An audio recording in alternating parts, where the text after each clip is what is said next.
আমরা সেদিন আগেই গুনার স্বীকৃতি দিয়ে দেব। আমরা বলবো, আল্লাহ তুমি প্রশ্ন করার আগে তোমার একটা কথা বলি, আমারে কিছু জিজ্ঞেস করো না, আমি সব করেছি। এমন কোন পাপ নাই যে পাপ আমারে দিয়ে হয় নাই। তোমার রহমত দিয়ে তুমি জান্নাতে পাঠাবা, তোমার দয়ায় জান্নাতে যেতে চাই, আমল দিয়ে না। পারবেন বলতে? কিয়ামতের দিন আমরা বলবো, আল্লাহ আমার আমল দিয়ে জান্নাত চাই না, আমি তোমার দয়া দিয়ে জান্নাত চাই। তোমার দয়া ছাড়া আমার কোনো উপায় নাই। লিল্লাহি তাকবীর, নারায়ে তাকবীর, নারায়ে তাকবীর। মিজানুর রহমান আদের সাহেবের আগমন পটুয়াখালীর পক্ষ থেকে। প্রিয় পটুয়াখালীবাসী, আপনারা কেমন আছেন সবাই? আমি তো দেখলাম যে গতকালই এসে আপনারা বসেছিলেন, কষ্ট হয় নাই? সারাদিন খাওয়া দাওয়া করতে পেরেছিলেন তো? নামাজগুলো সময় মতো পড়তে পেরেছেন? মাশাআল্লাহ, মাশাআল্লাহ। আল্লাহ তাআলা কবুল করুক, আমরা পড়ি আমিন। আপনারা শুনেছেন যে প্রতিটি বিভাগে আমরা একটি করে প্রোগ্রাম দিচ্ছি, একবার করে সফর করছি। তারই ধারাবাহিকতায় বরিশাল বিভাগের এই প্রোগ্রাম আমাদের মাসুদ ভাইয়ের কারণে বাধ্য হয়ে আমাকে পটুয়াখালীতে দিতে হয়েছে। মাসুদ ভাই এমন ভাবে ধরেছেন, রিকোয়েস্ট করেছেন, সেটাকে ডিনাই করার, রিজেক্ট করে দেওয়ার সুযোগ আর হয়নি। আলহামদুলিল্লাহ। খুব চমৎকার একটি শহর, অসাধারণ একটি নগরী। আমি উপর থেকে দেখছিলাম, খুব গোছানো, খুবই গোছানো সুন্দর একটি শহর, আলহামদুলিল্লাহ। আর পাশেই আছে আপনাদের বিশাল সমুদ্র সৈকত, যেখান থেকে সূর্যোদয় সূর্যাস্ত একসাথে দেখা যায়, ঠিক কিনা বলেন? বরিশাল বিভাগের প্রতি আগে থেকেই আমার আলাদা একটা টান, দুটো কারণে।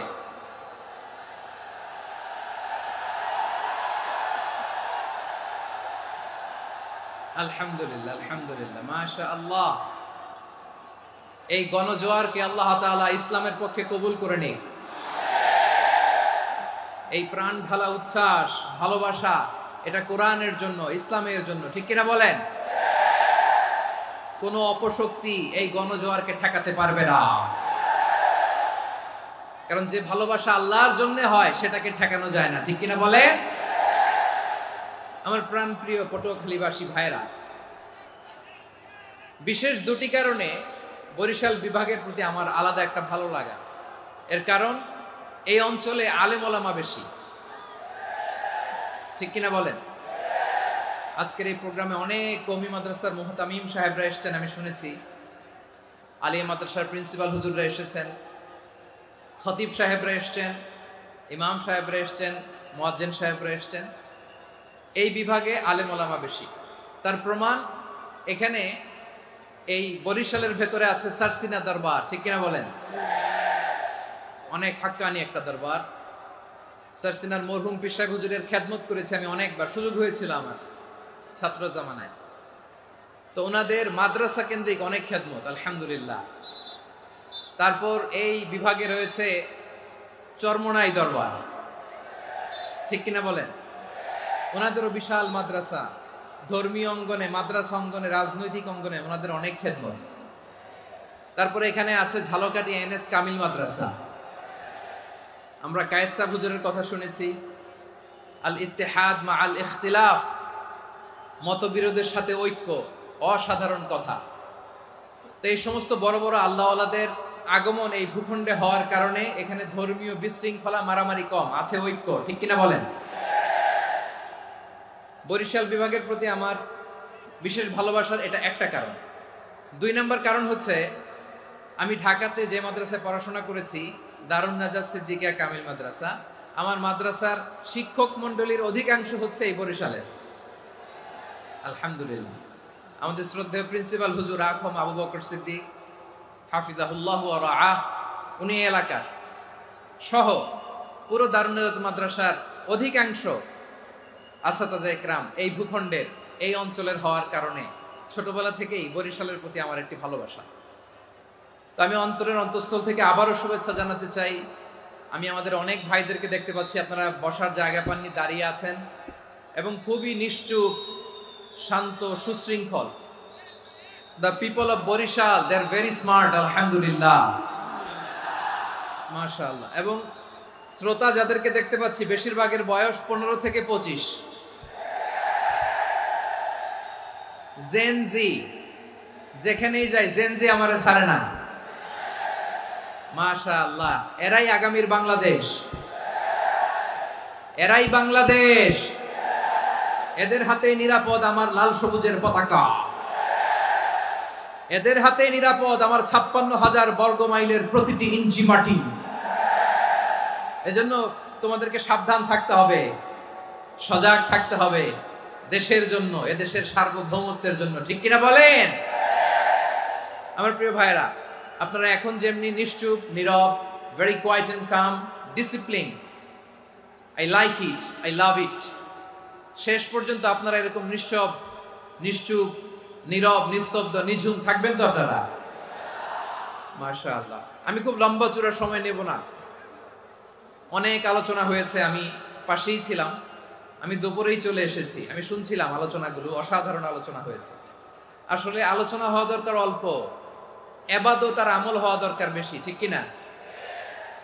কিয়ামতের একটা আলামত হচ্ছে খুতবুকুম তাওয়িলা ওয়া সালাওয়াতুকুম কাসীরা। কিয়ামতের আগে আমাদের বক্তব্য হয়ে যাবে লম্বা।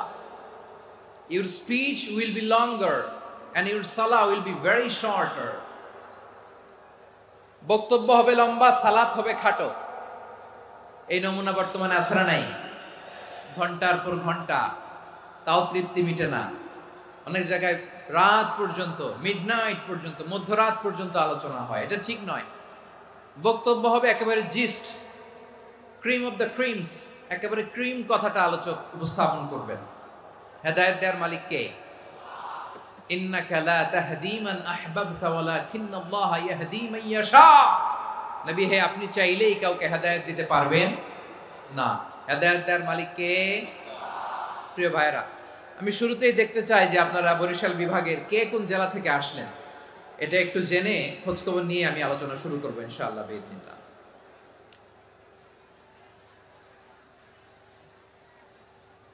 প্রিয় ভাইরা, আমি দেখতে চাচ্ছি আপনাদের এই বরিশাল বিভাগের ভোলা জেলা আছে না একটা, দ্বীপ জেলা, ওখান থেকে কেউ আসতে পারছেন নাকি?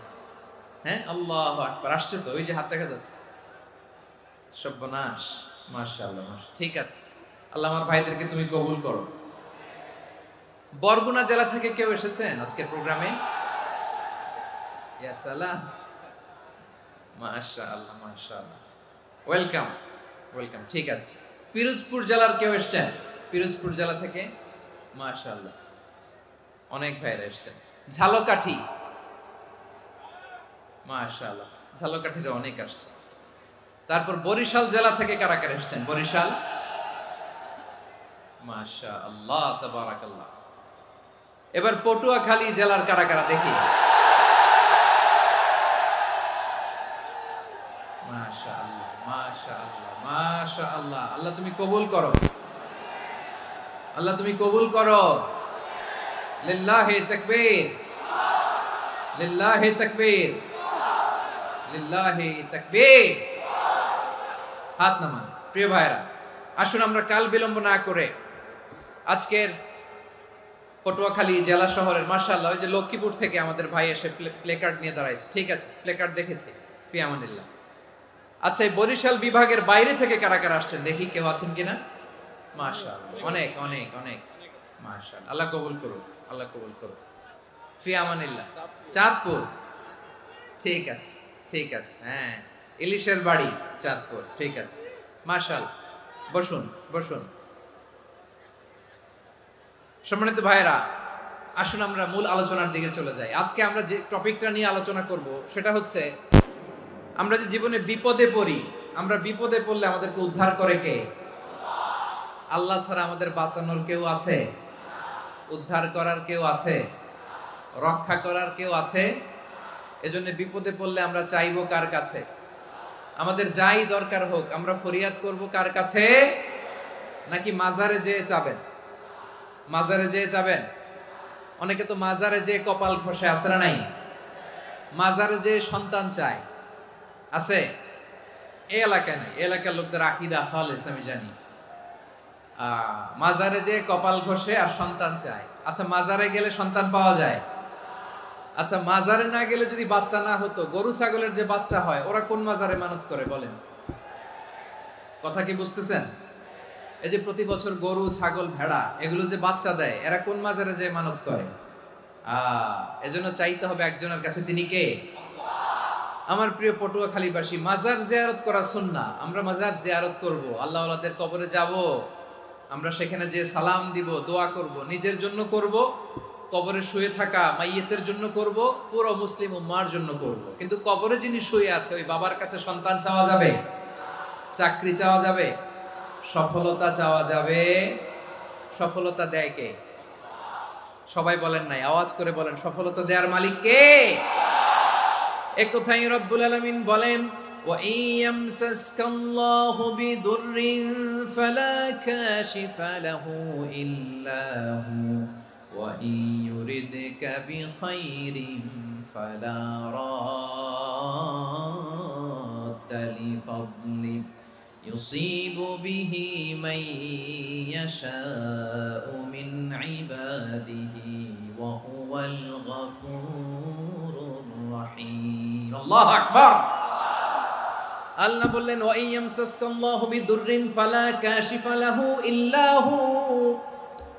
আল্লাহ যদি তোমাকে কোনো বিপদ স্পর্শ করায়, আল্লাহ যদি তোমারে কোনো বিপদে ফেলে দেয়, ওই বিপদ থেকে উদ্ধার করার তিনি ছাড়া আর কেউ নাই। জোরে বলেন ঠিক কিনা? তিনি যদি কোনো বিপদে ফেলেন, তিনি ছাড়া বিপদ থেকে উদ্ধার করার কেউ নাই। আর তিনি যদি তোমার প্রতি কোনো অনুগ্রহ করতে চান, ওই অনুগ্রহ ঠেকিয়ে দেওয়ার ক্ষমতাও কারো নাই। আল্লাহ যদি আপনার সফলতা দিতে চায়, পৃথিবীর কোনো শক্তি ওই সফলতাকে থামাতে পারে? এজন্য আল্লাহ বললেন, খবরদার, চিন্তা আর আকীদা খালিস করে নাও। ওয়া ইয়ামসাসকাল্লাহু বিদুররিন ফালা কাশিফা লাহু ইল্লা হু। আল্লাহ বিপদে ফেললে বিপদ থেকে উদ্ধার করার কেউ থাকে না। আর আল্লাহ যদি তোমার প্রতি দয়া দেখাতে চান, অনুগ্রহ করতে চান, ওই অনুগ্রহকে প্রতিরোধ করার মতো ক্ষমতা কারো নাই। তিনি তার বান্দাদের মধ্য থেকে যাকে ইচ্ছা তাকে দেন, যত ইচ্ছা তত দেন। তিনি ক্ষমাশীল, তিনি মেহেরবান। সুবহানাল্লাহ। তিনি ক্ষমাশীল, তিনি মেহেরবান। তাহলে এই আয়াত থেকে আমরা বুঝতে পারলাম, আমরা যদি বিপদে পড়ি আমাদেরকে কেউ বাঁচাতে পারে না। আমার বাবা আমারে বাঁচাতে পারে? হ্যাঁ? আমার মা আমাকে বাঁচাতে পারে?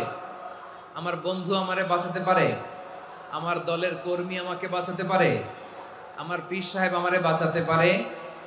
আমার পটুয়াখালীর ভাইয়েরা খেয়াল রাখবেন, বাঁচাতে পারে এক মহান সত্তা, উদ্ধার করতে পারে এক মহান সত্তা। চিৎকার করে বলুন, তিনি কে?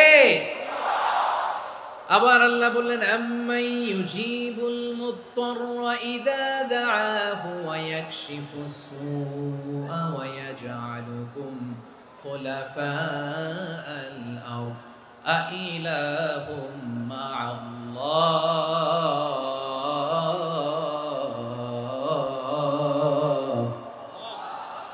ক্বালিলাম মা তাযাক্কারুন। রব্বুল আলামিন বলেন, বিপদে পড়ে কাতর কণ্ঠে চিন্তাগ্রস্ত হয়ে যখন কেউ ফরিয়াদি হয়ে আল্লাহর ডাকে হাত তোলে, তখন এই ব্যক্তির ডাকে সাড়া দেয় কে?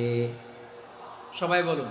কাতর কণ্ঠে বিপন্ন অবস্থায় আপনি যখন কেঁদে কেঁদে হাত তুলে আপনার দুঃখের কথা জানান, আপনি যখন ডাকেন তারে, তখন আপনার ডাকে সাড়া দেয় কে? আল্লাহ বলে, আমি সাড়া দেই। তোমাদের বিপদকে মুক্ত করে দেয় কে? ওই আল্লাহর সাথে কোনো উপাস্য আছে নাকি? কিন্তু খুব অল্প সংখ্যক লোকই তোমরা উপদেশ গ্রহণ করো। কথাটা কার? তাহলে বিপন্ন মানবতা যখন কাঁদে, মানুষ যখন বিপদে পড়ে নিরুপায় হয়ে ফরিয়াদ করে, তার ডাক শোনার কেউ নাই একজন ছাড়া। চিল্লায় বলেন তো, তিনি কে? এজন্য আমরা ফরিয়াদের হাত কার দিকে তুলব? প্রিয় পটুয়াখালী বলেন, ফরিয়াদের দুটো হাত আমরা কার দিকে তুলব? এবং খেয়াল রাখতে হবে, মাথার সাথে সেট করে নিতে হবে, আল্লাহ ছাড়া আমাকে উদ্ধার করার কেউ নাই। এই পৃথিবীতে কেউ আপন না প্রিয় ভাইরা। বিপদে পড়লে বোঝা যায় কেউ আপন না। আপন শুধু একজন মহান সত্তা, তিনি কে? এটা কি আপনারা খেয়াল রাখতে পারবেন? হ্যাঁ, বিপদে আপদে কেউ আমাদের বাঁচাতে পারে না, তরাতে পারে না, মুক্তি দিতে পারে না, উদ্ধার করতে পারে না, একমাত্র আমার প্রভু ছাড়া, আল্লাহ ছাড়া। চিল্লায় বলেন ঠিক কিনা? এবং প্রিয় পটুয়াখালীর ভাইয়েরা, মাথার সাথে এটা সেট করে নিতে হবে যে আমাদের পুরো জীবনটাই পরীক্ষা। পুরো জীবনটাই কি? The life is a test. পুরো জীবনটাই পরীক্ষা। এই জীবনে বিপদ আসবে, আপদ আসবে, পরীক্ষা আসবে, সবার জীবনে এটা থাকে। এক একজনের পরীক্ষা এক এক রকম। আমার পরীক্ষা একরকম, মাসুদ ভাইয়ের পরীক্ষা একরকম, চৌধুরী সাহেবের পরীক্ষা একরকম, আপনার পরীক্ষা একরকম, ওনার পরীক্ষা আবার আরেক রকম। পুরো পৃথিবীটাই পরীক্ষা ক্ষেত্র, সবাই পরীক্ষা দিচ্ছি, কিন্তু কারো পরীক্ষা প্রশ্নের সাথে কারোটার মিল নাই। সুবহানাল্লাহ পড়বেন না? পুরোটাই পরীক্ষা ক্ষেত্র, সবাই পরীক্ষার্থী, কিন্তু প্রশ্নপত্র একটার সাথে আরেকটা মিলে না। One doesn't match the other. একজনেরটার সাথে আরেকজনেরটা মিলে না। কাউকে আল্লাহ তাআলা ধনী বানিয়ে পরীক্ষা করেন। কি বানিয়ে? কথা কি বুঝতেছেন নাকি কষ্ট হচ্ছে? কষ্ট হচ্ছে আপনাদের? কাউকে আল্লাহ ধনী বানিয়ে পরীক্ষা করেন, আবার কাউকে আল্লাহ তাআলা গরিব বানিয়ে পরীক্ষা করেন, কাউকে আল্লাহ অসুস্থ বানিয়ে পরীক্ষা করেন। কেউ দেখবেন যে দুরারোগ্য ব্যাধিতে আক্রান্ত, ডাক্তার বলেছে আর সময় নাই, দুরারোগ্য ব্যাধি, ক্যান্সার, যার নেই কোনো অ্যান্সার, তার জন্য পরীক্ষা হচ্ছে এই রোগ। আরেক লোক দেখবেন তার আবার রোগ বালাই নাই, মাশাআল্লাহ, তাকে আল্লাহ তাআলা আর্থিক দৈন্যতা, দারিদ্রতা দিয়ে পরীক্ষা করছেন। এরকম আছে না নাই? টাকা পয়সা নাই, দিন আনে দিন খায়, যা আছে তাতে চলে না, এটা তার জন্য পরীক্ষা। আবার আরেক শ্রেণীর লোক দেখবেন তাকে আল্লাহ অসুস্থতাও দেয় নাই, দারিদ্রতাও দেয় নাই, তার দাম্পত্য জীবনের সমস্যা আছে না নাই? স্ত্রী কথা শোনে না, অথবা ছেলে মেয়ে কথা শোনে না। তাহলে পরীক্ষা সবার জীবনে আছে, এক একজনের পরীক্ষাটা এক এক রকম। আল্লাহ তাআলা দেখতে চায় যে এই পরীক্ষার সময় আমরা কিরকম রেসপন্স করি। How to deal with the test, কিভাবে এই বিপদ আপদ পরীক্ষাগুলোকে আমরা হ্যান্ডেল করব, ডিল করব, এটা হচ্ছে আজকের আলোচনার বিষয়। বুঝতে পেরেছেন সবাই আমার প্রিয় ভাইয়েরা? তাহলে পরীক্ষাময় আমাদের জীবন, বিপদ আপদ পরীক্ষা, এটা মানুষের পিছু ছাড়ে না। সবার জীবনে পরীক্ষা আছে। নবীদের জীবনেও পরীক্ষা ছিল। সাহাবারা জিজ্ঞেস করেছেন, ইয়া রাসূলুল্লাহ, আইয়ুন নাসি আশাদ্দু বালাআন ফিদ দুনিয়া, এই দুনিয়ার বুকে কাদের পরীক্ষা সবচেয়ে বেশি? বিশ্বনবী বলেছেন, আল আম্বিয়া। এই পৃথিবীতে সবচেয়ে বেশি পরীক্ষা আল্লাহ তাআলা নিয়ে থাকেন নবীদের। কাদের? নবীদের। সুম্মাল আমসাল ফাল আমসাল, এরপরে নবীদের পরের স্তরে যারা, তাদের পরীক্ষা। এরপরে তাদের পরের স্তরে যারা, তাদের পরীক্ষা। সিদ্দিকিনদের, শুহাদাদের, সালিহিনদের, আল্লাহওয়ালাদের। যার ঈমান যত মজবুত, তার জীবনে পরীক্ষাও তত বেশি। চিল্লায় বলেন ঠিক কিনা? তাহলে মুমিনরা, বিশ্বাসীরা, আমরা কি পরীক্ষা বিপদ আপদে ভয় পাই? হ্যাঁ, বিপদ দেখলে ভয় লাগে আপনাদের? ভয় লাগে? হ্যাঁ, না, মুমিনরা বিপদে ভয় পায় না, তারা হতাশ হয় না, সুবহানাল্লাহ, তারা নিরাশ হয় না। বিশ্বাসীরা হাল ছেড়ে দেয় না, তারা ভরসা রাখে একজনের উপর। চিল্লায় বলতে হবে তিনি কে? কারণ মুমিন জানে the grief isn't permanent, the test isn't permanent, the struggle in our life isn't permanent. আমাদের জীবনের দুঃখ, কষ্ট, স্ট্রাগল, এগুলো পার্মানেন্ট নয়। after every difficulties there is an ease. সব কষ্টের পরেই একটা সুখ আছে না নাই? রব্বুল আলামিন বলেন, ফা ইন্না মাআল উসরি ইউসরা, ইন্না মাআল উসরি ইউসরা, ভয় পেও না, চিন্তা করো না, কষ্টের সাথেই আমি রেখে দিয়েছি স্বস্তি। সুবহানাল্লাহ বলেন। মুমিন জীবনে বিপদ যত বেশি, কষ্ট যত বেশি, তার সামনে সফলতা তার চেয়েও বেশি। ঠিক কিনা বলেন? কারণ বিশ্বাসীরা জানে রাত্রি যত গভীর হয়, সুবহে সাদিকের সময় তত আগাতে থাকে। গর্ভবতী নারীর পেটের ব্যথা যত বাড়তে থাকে, ঘরে নতুন মেহমান আগমনের সময় ঘনাতে থাকে। মুমিনদের উপর বিপদ, অত্যাচার, আপদ, পরীক্ষা যত বাড়তে থাকে, কালেমার পতাকা উড্ডয়নের সময় কাছে আসতে থাকে। বিশ্বাসীদের এগুলো হিসাব মিলানো অনেক আগে, এগুলো অনেক আগে হিসাব মিলানো। দুঃখের আধার শেষে সুখের আলো মিটি মিটি হাসে, চিল্লায় বলেন ঠিক কিনা? দুঃখের আধার শেষে আলোর প্রভাত হাসে, হতাশার কালো মেঘে যায় গো ভেসে, হতাশার কালো মেঘে যায় গো ভেসে। দুঃখের আধার শেষে আলোর প্রভাত হাসে, হতাশার কালো মেঘে যায় গো ভেসে, হতাশার কালো মেঘে যায় গো ভেসে। কোরআনে দুঃখের আধার শেষে আলোর প্রভাত হাসে, হতাশার কালো মেঘে যায় গো ভেসে, হতাশার কালো মেঘে যায় গো ভেসে। ঠিক কিনা বলেন? দুঃখ যত বেশি, পরীক্ষা যত বেশি, কষ্ট যত বেশি, সুখের সময় তত কাছাকাছি, চিল্লায় বলতে হবে ঠিক কিনা?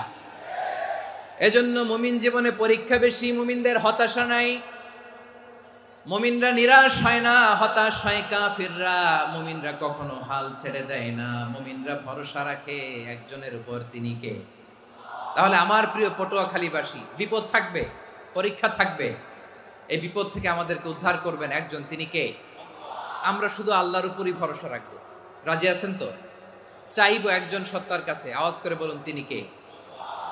একজন সত্তার কাছে চাইবে। বিশ্বনবী ওনার চাচাতো ভাই আব্দুল্লাহ ইবনে আব্বাস রাদিয়াল্লাহু তাআলা আনহুকে বললেন, ইয়া আব্দুল্লাহ ইবনে আব্বাস, হে আব্দুল্লাহ ইবনে আব্বাস, ইদা সাআলতা ফাসআলিল্লাহ, যখন চাইবে আল্লাহর কাছে যাও। ও আব্দুল্লাহ, যখন চাইবা আল্লাহর কাছে চাও। ওয়া ইদা ইসতাআনতা ফাসতাইন বিল্লাহ, যখন সাহায্য চাইবা আল্লাহর কাছে ফরিয়াদ করো। জেনে রেখো ও আব্দুল্লাহ, ওয়া'লাম আন্নাল উম্মাতা লাউ ইজতামাআত আলা আন ইয়ানফাউকা বিশাইইন লাম ইয়ানফাউকা ইল্লা বিশাইইন ক্বাদ কাতাবাহু আল্লাহু লাক। ও আব্দুল্লাহ, জেনে রেখো, মনে রেখো, গোটা বিশ্বের সবাই মিলে যদি তোমার উপকার করতে চায় ততটুকুই তারা করতে পারবে যতটুকু আল্লাহ তোমার নসিবে সেটা লিখে রেখেছে। ঠিক কিনা বলেন? আর যদি গোটা বিশ্বের সবাই মিলে তোমার বিরুদ্ধে কনস্পাইরেসি করে, ষড়যন্ত্র করে, গোটা বিশ্বের সবাই মিলেও যদি তোমার ক্ষতি করতে চায় ততটুকুই শুধু পারবে যেটা আল্লাহ তোমার জন্য বরাদ্দ রেখেছে। যতটুকু আল্লাহ তাআলা তোমার জন্য বরাদ্দ রেখেছে অতটুকুই ক্ষতি করতে পারবে, আর এক চুল বেশিও করতে পারবে না, কমও করতে পারবে না। চিল্লায় বলেন ঠিক কিনা? এজন্য আমরা চাইবো কার কাছে? সবাই বলেন নাই, আওয়াজ করে বলেন কার কাছে? সব সময় আমরা আল্লাহর কাছে চাইবো, বিপদে আপদে, সুখে দুঃখে, সচ্ছল অবস্থায় অসচ্ছল অবস্থায়, পরাজয়ের সময় বিজয়ের সময়, সব সময় আমরা ভরসা রাখবো কার উপর? সবাই বলুন। একদল লোক আছে যারা বিপদে পড়লে আল্লাহরে ডাকে, আছে না নাই? পটুয়াখালীতে মাশাআল্লাহ নাই। বিপদ আসলে আল্লাহরে ডাকে, বিপদ নাই আল্লাহও নাই। বিপদে পড়লে নামাজ পড়ে, বিপদও নাই নামাজও নাই। বিপদে পড়লে জিকির করে, বিপদ যখন চলে যায় ওদের জিকিরও বন্ধ হয়ে যায়। এরকম আছে না নাই?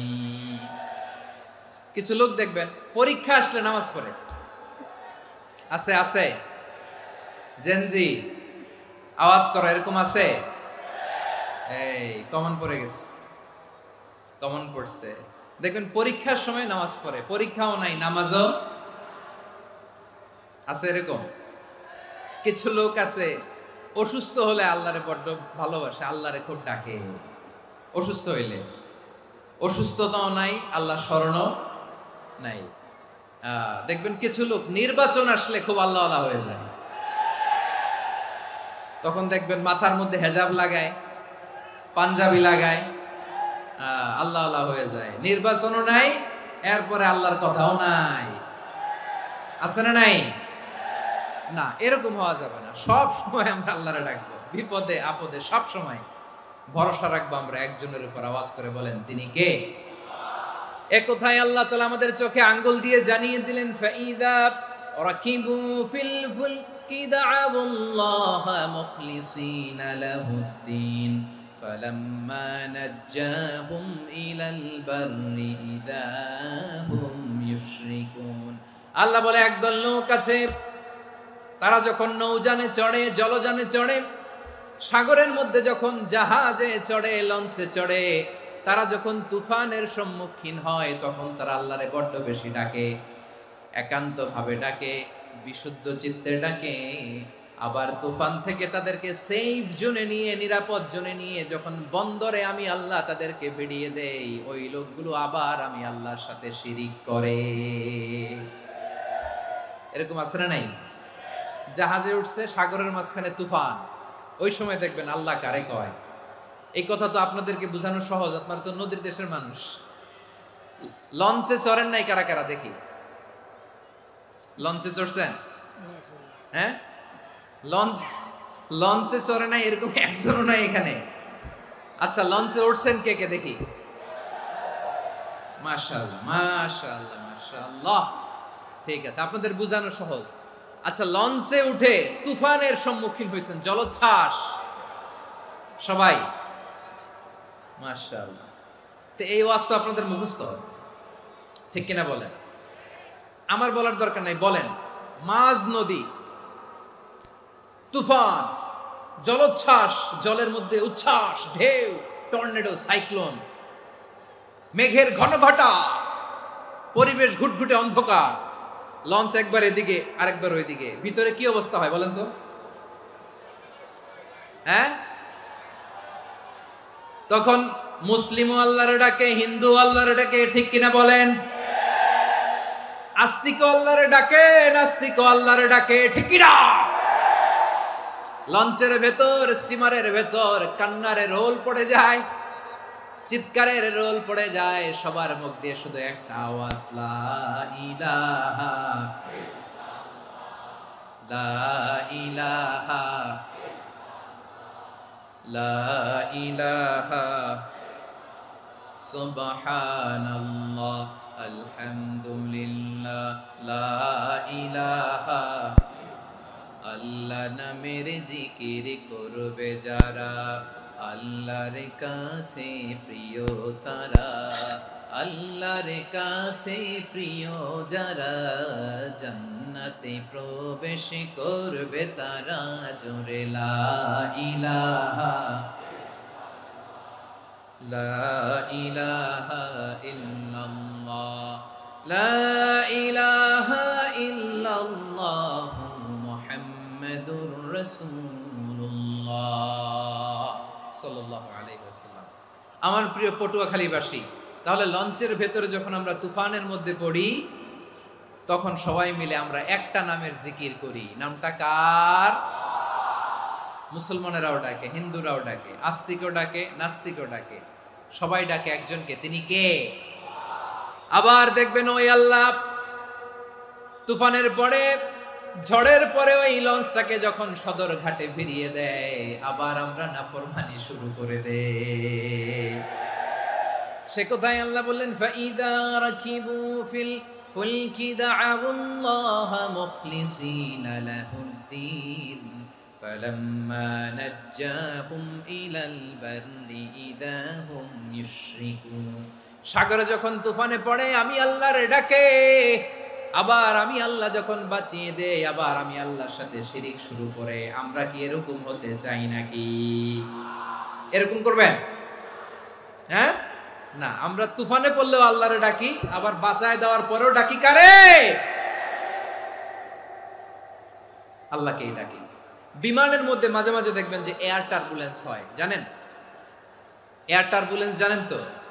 মাঝে মাঝে বিমানটা বাউন্সিং করে, বাম্পি, ভেরি বাম্পি ওয়েদার। শোনেন নাই? 40,000 ফিট উপরে যখন থাকে, তখন পাইলট মাঝে মাঝে বলে, dear passengers, ladies and gentleman, right now we are flying 40,000 feet above the ground and we are passing very air turbulence, very heavy air turbulence right now. Please fasten your seat belt. দেখবেন মাঝে মাঝে বলে যে, ভদ্র মহিলা, ভদ্র মহোদয়গণ, আমরা 40,000 ফিট উপর দিয়ে যাচ্ছি আর এয়ার টার্বুলেন্স ফেস করছি, মেহেরবানি করে আল্লাহর হস্তে সিট বেল্ট বাঁধুন। তখন বিমানটা এরকম বাউন্সিং করে, শেকিং করে। আপনারা মুখোমুখি হয়েছেন? ইদানিং এই এয়ার টার্বুলেন্স বেড়ে গিয়েছে। গত বছর আমার ইন্টারন্যাশনাল অনেকগুলো ফ্লাইট ছিল, তো আমি দেখলাম যে আগের ফ্লাইটগুলোর তুলনায় এখন এয়ার টার্বুলেন্স খুব বেশি। আমি একটু রিসার্চ করে দেখলাম ক্লাইমেট চেঞ্জের কারণে, জলবায়ু পরিবর্তনের কারণে আকাশের বাতাসের মুভমেন্টে পরিবর্তন হয়েছে, ফলে এখন বিমান শেকিং করে বেশি, বাউন্সিং, বাম্পি ওয়েদার। তো বলেন তো 40,000 ফিট উপরে যখন আপনি, কয় হাজার ফিট, সবাই বলুন কয় হাজার ফিট, 40,000 ফিট উপরে যখন আপনি, তখন যখন বিমানটা এরকম বাউন্সিং করে, সবাই যখন ভমিটিং করে বিমান নষ্ট করে দেয়, বমি করে, তখন বাঁচানোর কে আছে আল্লাহ ছাড়া? কেউ আছে?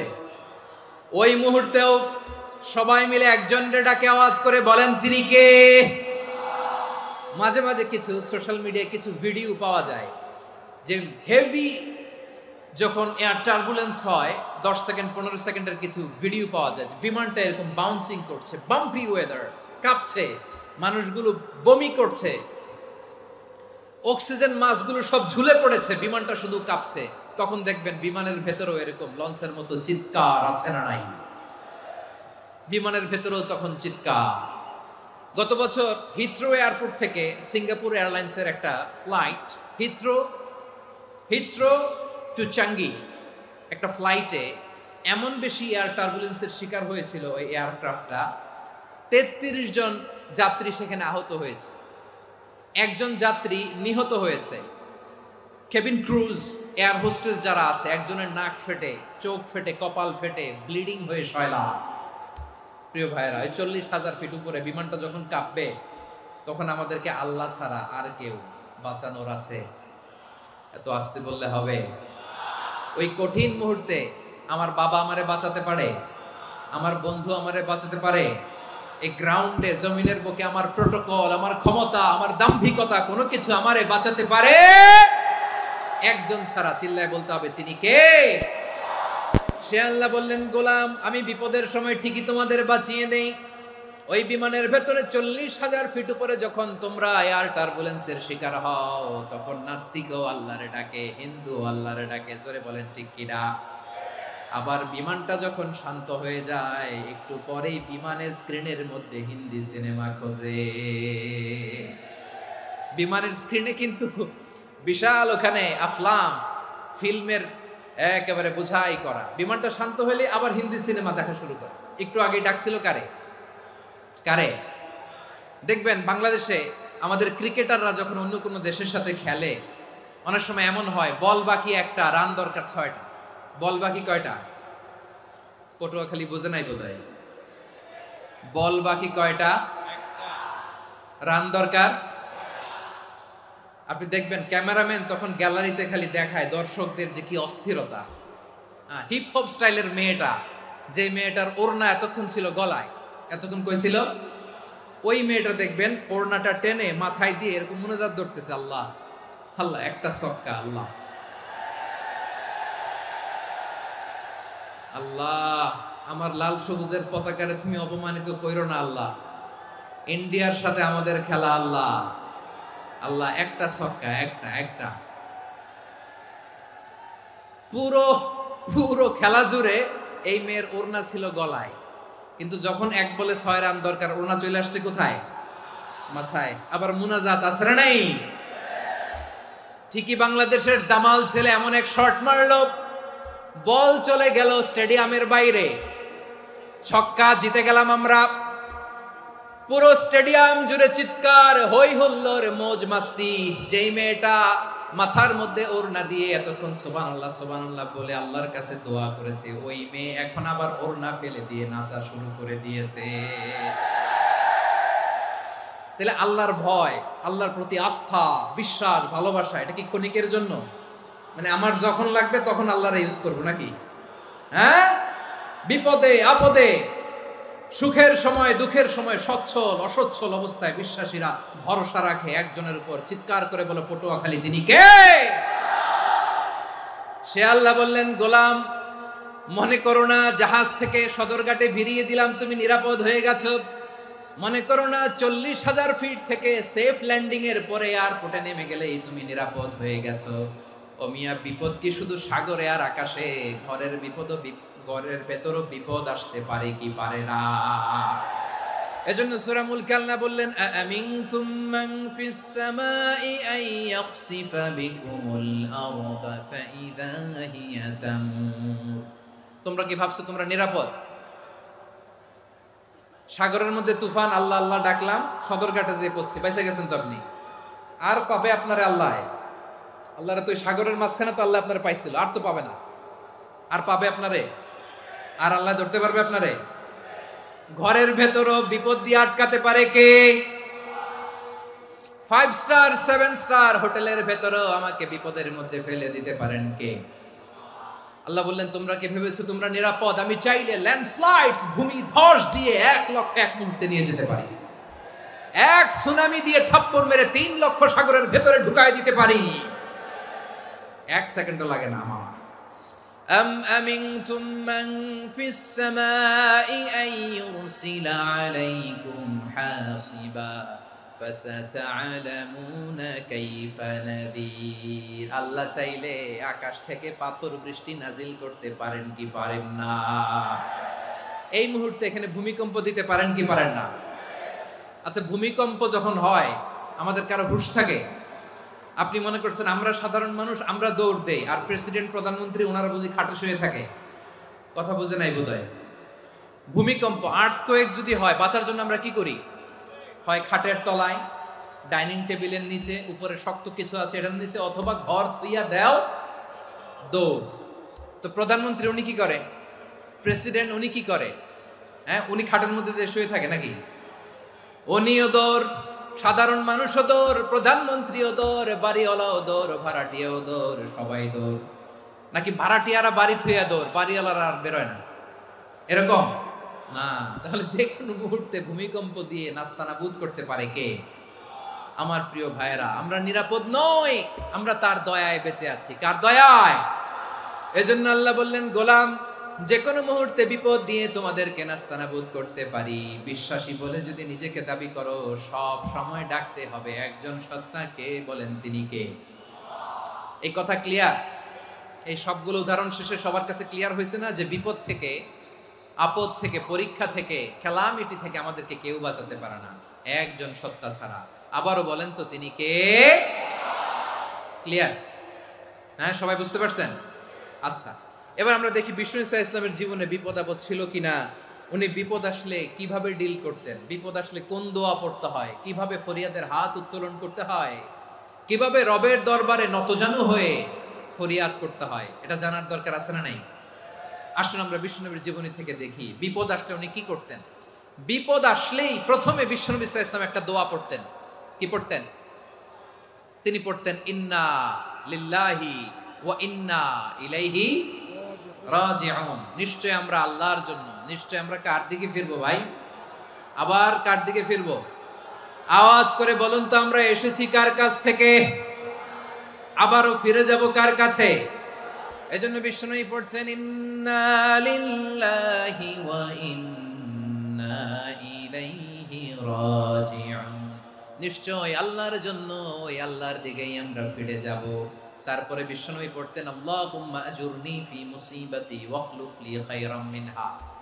একসাথে প্রথমে পড়তেন ইন্না লিল্লাহি ওয়া ইন্না ইলাইহি রাজিউন, তারপর পরে পড়তেন আল্লাহুম্মা আজুরনি ফি মুসিবাতি ওয়াখলুফ লি খায়রাম মিনহা। মানে আল্লাহ, এই যে আমি বিপদে ধৈর্য ধারণ করলাম, এটার সব তুমি আমারে দাও, আর যেটা হারালাম এর চেয়ে ভালো কিছু দিয়ে মেকআপ করে দিও, ভালো কিছু দিয়ে বদল করে দিও। সুবহানাল্লাহ পড়েন।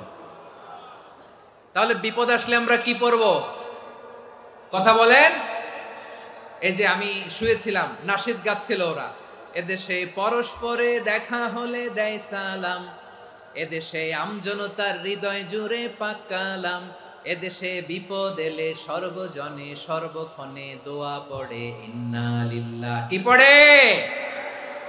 সুবহানাল্লাহ সুবহানাল্লাহ সুবহানাল্লাহ সুবহানাল্লাহ। এদেশে আজান শুনে সূর্য ওঠে শহর গ্রামে, এদেশে আজান শুনে সূর্য ডুবে সন্ধ্যা নামে, এদেশে সকল কাজে সবাই বলে বিসমিল্লাহ, এদেশে ভালো কিছু দেখে শুনে হাসি মুখে সবাই বলে মাশাআল্লাহ। সুবহানাল্লাহ পড়েন। তাহলে বিপদ এলে আমরা কি পড়ি?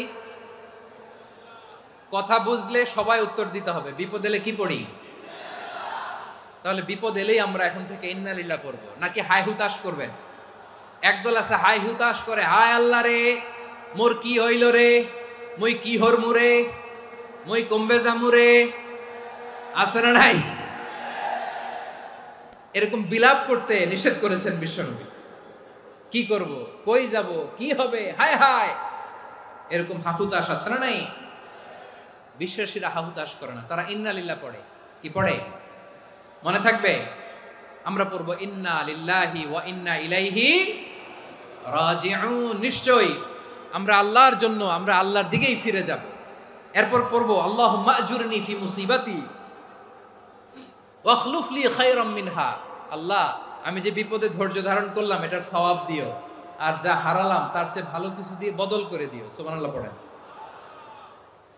বিশ্বনবীর হাদিস শুনলেন উম্মে সালামা রাদিয়াল্লাহু তাআলা আনহা। ওনার স্বামী হলো আবু সালামা। মজার ঘটনা খেয়াল করে শুনেন আমার প্রিয় কলিজার টুকরা ভাইয়েরা। কানগুলো খরগোশের কানের মতো খাড়া করে আমার দিকে তাকান। সাইয়্যিদাতুনা উম্মে সালামা রাদিয়াল্লাহু তাআলা আনহা, ওনার স্বামীর নাম আবু সালামা। শ্রেষ্ঠ দম্পতি, শ্রেষ্ঠ ফ্যামিলি। প্রথমে হিজরত করেছিলেন হাবাসায়, পরে হিজরত করেছেন মদিনায়। উহুদ যুদ্ধের পরে ওনার স্বামী আবু সালামা ইন্তেকাল করলো, শহীদ হলো। সুবহানাল্লাহ পড়েন।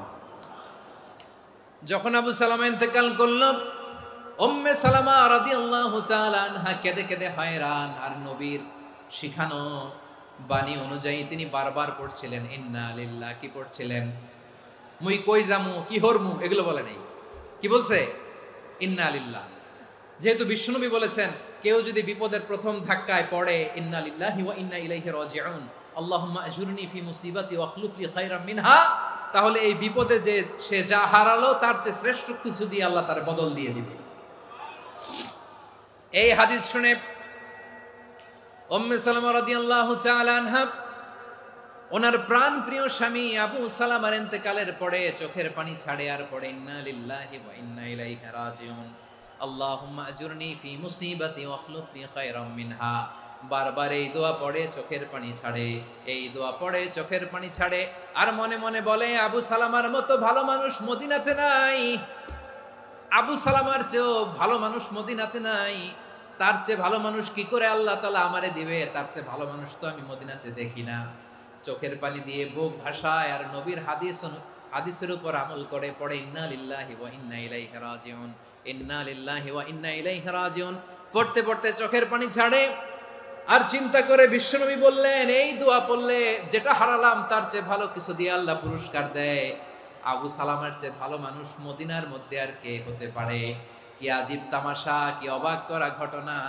কিছুদিন পরে দেখা গেল সাইয়্যিদুল মুরসালিন রাহমাতাল লিল আলামিন স্বয়ং বিশ্ব নবী উম্মে সালামাকে বিয়ের প্রস্তাব পাঠিয়েছে।